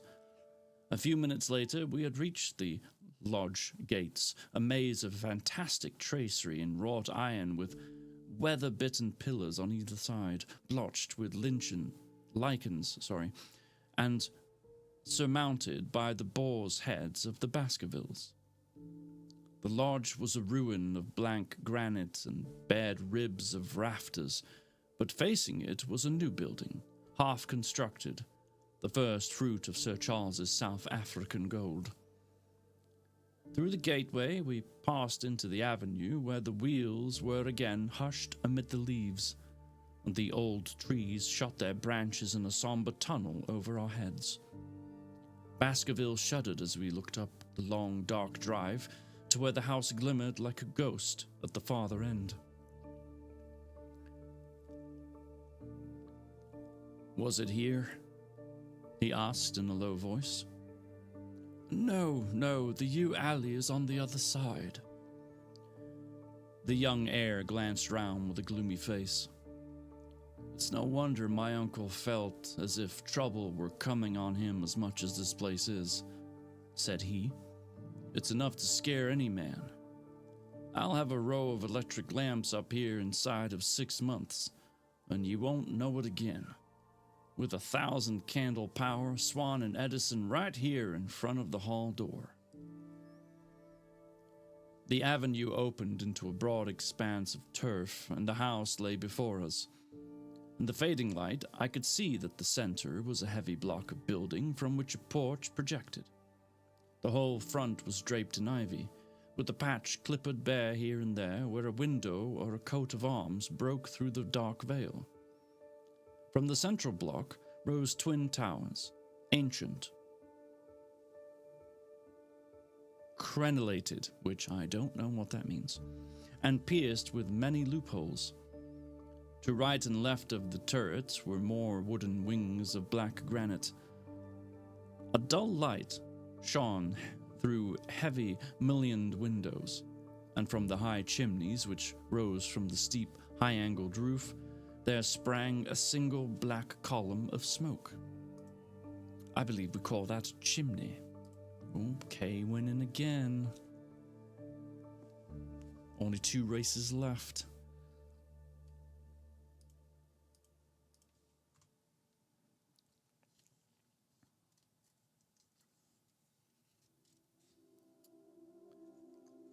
"Welcome, Sir Henry. Welcome to Baskerville Hall." A tall man had stepped from the window of the porch to open the door of the wagonette. The figure of a woman was silhouetted against the yellow light of the hall. She came out and helped the man to hand down our bags. "You don't mind my driving straight home, Sir Henry?" said Dr. Mortimer. "My wife is expecting me." "Surely you will stay and have some dinner." "No, I must go. I shall probably find some work awaiting me. I would stay to show you over the house, but Barrymore will be a better guide than I. Goodbye, and never hesitate night or day to send for me if I can be of service." The wheels died away down the drive while Sir Henry and I returned to the hall, and the door clanged heavily behind us. It was a fine apartment in which we found ourselves. Large, lofty, and heavily raftered with huge balks of aged blackened oak. In the great old-fashioned fireplace behind the high iron dogs, a log fire crackled and snapped.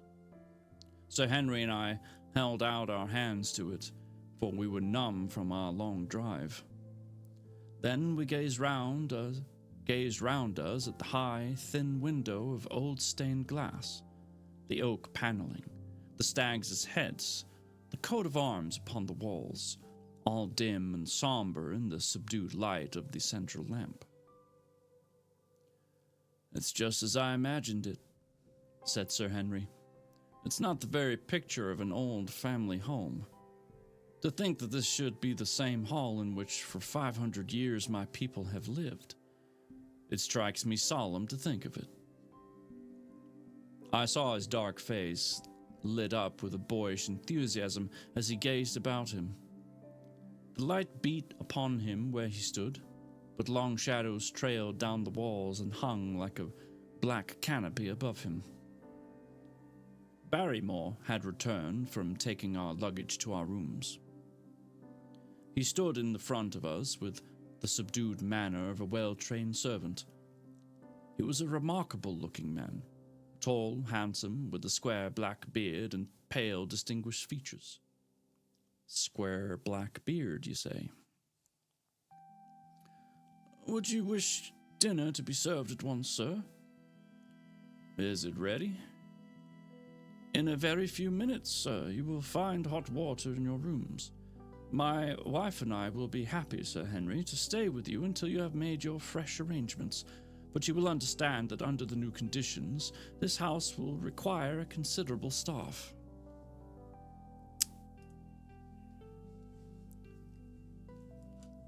Okay, here comes race number 15, the track. And we have a 2-minute ad starting. I shall not read.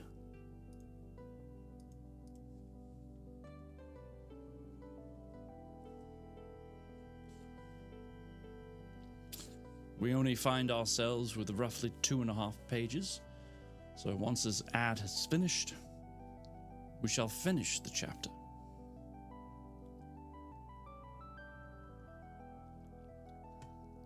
Ah, look, Cat, it says Kitty Cola. Meow.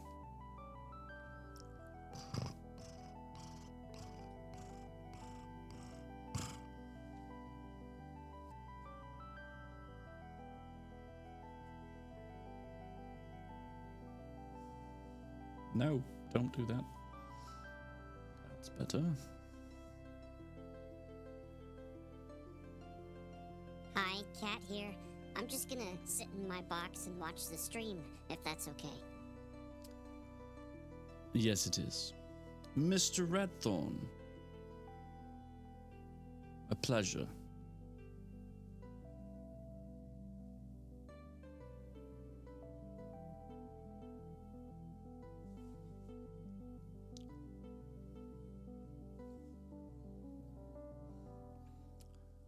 Got about 35 seconds until the ads are done.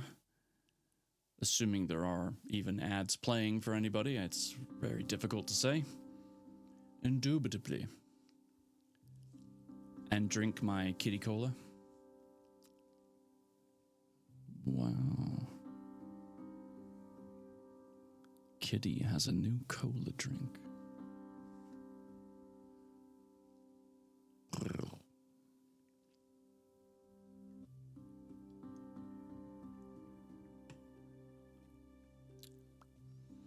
All right, the ads have ended. Thank goodness for that. Let's continue on with our chapter.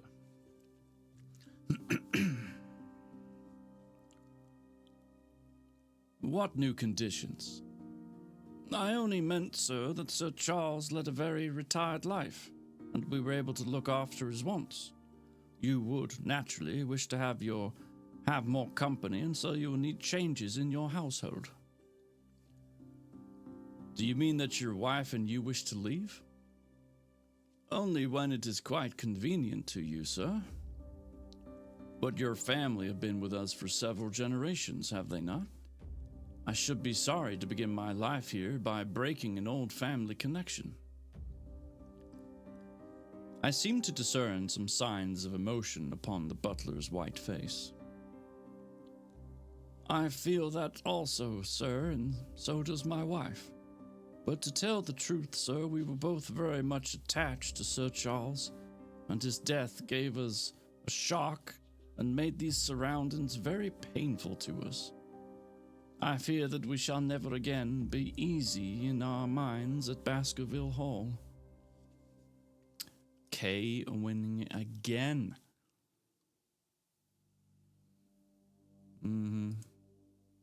Yeah. Rigged, I think. All right, this is the last race. The final.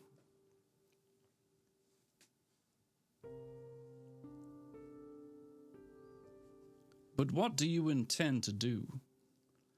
I have no doubt, sir, that we shall succeed in establishing ourselves in some business. Sir Charles's generosity has given us means to do so. And now, sir, perhaps I had best show you to your rooms. A square balustrade gallery ran round the top of the old hall, approached by a double stair. From this central point, 2 long corridors extended the whole length of the building, from which all the bedrooms opened. My own was in the same wing as Baskerville's, and almost next door to it. These rooms appeared to be much more modern and the central part of the house, and the bright paper and numerous candles did something to remove the somber impression which our arrival had left upon my mind. I should get a prize. You're probably going to get first place. But the dining room, which opened out to the hall, was a place of shadow and gloom. It was a long chamber with a step separating the dais where the family sat from the lower portion reserved for their dependents. At one end, a minstrel's gallery overlooked it. Black beams shot across above our heads, with a smoke-darkened ceiling beyond them. With rows of flaring torches to light it up, and the color and rude hilarity of an old-time banquet, it might have softened. But now, when 2 black-cloth gentlemen sat in the little circle of light thrown by a shaded lamp, one's voice became hushed, and one's spirit subdued. A dim line of ancestors in every variety of dress, from Elizabethan knight to the buck of the Regency, stared down upon us and daunted us by their silent company. We talked little, and I, for one, was glad when the meal was over and were able to retire into the modern billiard room and smoke a cigarette. My word, it isn't a very cheerful place, said Sir Henry. I suppose one can tone down to it, but I feel a bit out of picture at present. I don't wonder that my uncle got a little jumpy if he lived alone, all alone in such a house as this. However, if it suits you, we will retire early tonight, and perhaps things may seem more cheerful in the morning. I drew aside my curtains before I went to bed and looked out from my window. It opened upon the grassy space which lay in front of the hall door. Beyond, two copses of trees moaned and swung in the rising wind. A half moon broke through the rifts of the racing clouds. In its cold light, I saw beyond the trees a broken fringe of rocks and the long, low curve of the melancholy moor. I closed the curtain, feeling that my last impression was in keeping with the rest. And yet, it was not quite the last. I find myself weary and yet wakeful, tossing restlessly from side to side, seeking for the sleep which would not come. For away a chiming clock struck out the quarters of the hours, but otherwise a deathly silence lay upon the house. And then suddenly, in the very dead of night, there came a sound to my ears, clear, resident, and unmistakable. It was the sob of a woman, the muffled, strangling gasp of one who was torn by an uncontrollable sorrow. I sat up in bed and listened intently. The noise could not have been far away and was certainly in the house. For half an hour I waited with every nerve on the alert. But there came no other sound save the chiming clock and the rustle of the ivy on the wall. And that, ladies and gentlemen, is the end of Chapter 6.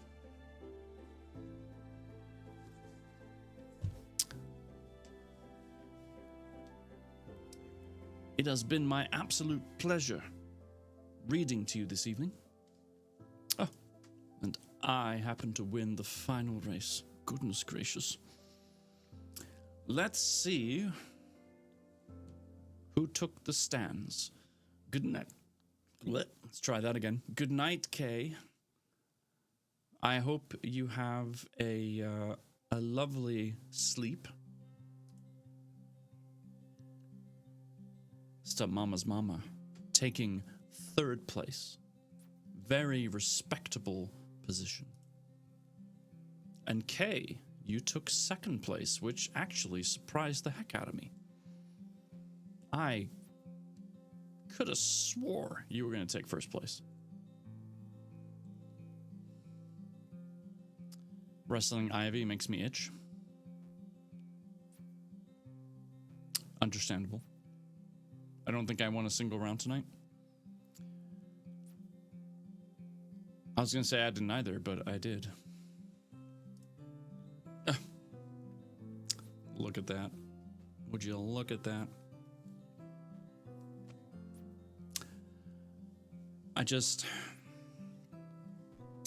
I want to thank all the people that supported me during these Grand Prix races. Your standing by me has helped me through it all. I can't thank you enough. Bless you. And bless these here United States.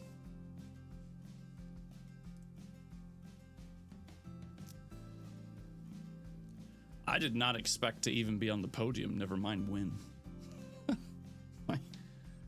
Makes no sense to me at all.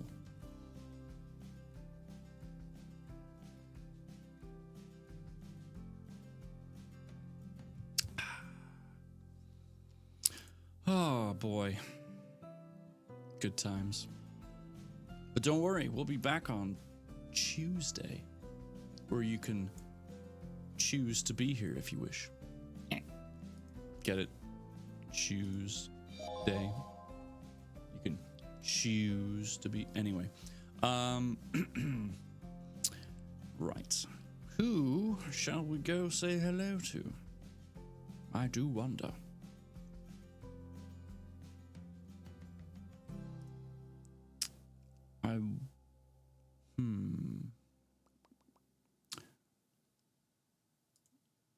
The Mr. Fubar is online. It was fun tonight, thank you. Well, thank you. It is you and everybody here that makes it fun. I am merely the vessel. I think. You know what I'm trying to say.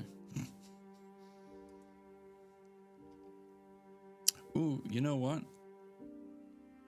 No, yeah. We're gonna go say hi to Fubar. Let's get our raid message. Everybody can use this message. It does not matter if you are subbed or not. Which reminds me, by the way, in Discord, we now have a subs only chat and subs only voice channel. So if you are subbed and you're in my Discord, you should see that. If you're in my Discord and you're not subbed, you shouldn't see it. So if you do, tell me. Because I just set it up today, like right before stream, but I'm pretty sure I got it correct. But anyway, if you're subbed, there's a spot for you that is yours and yours alone. So feel free to use that at your leisure. Okay.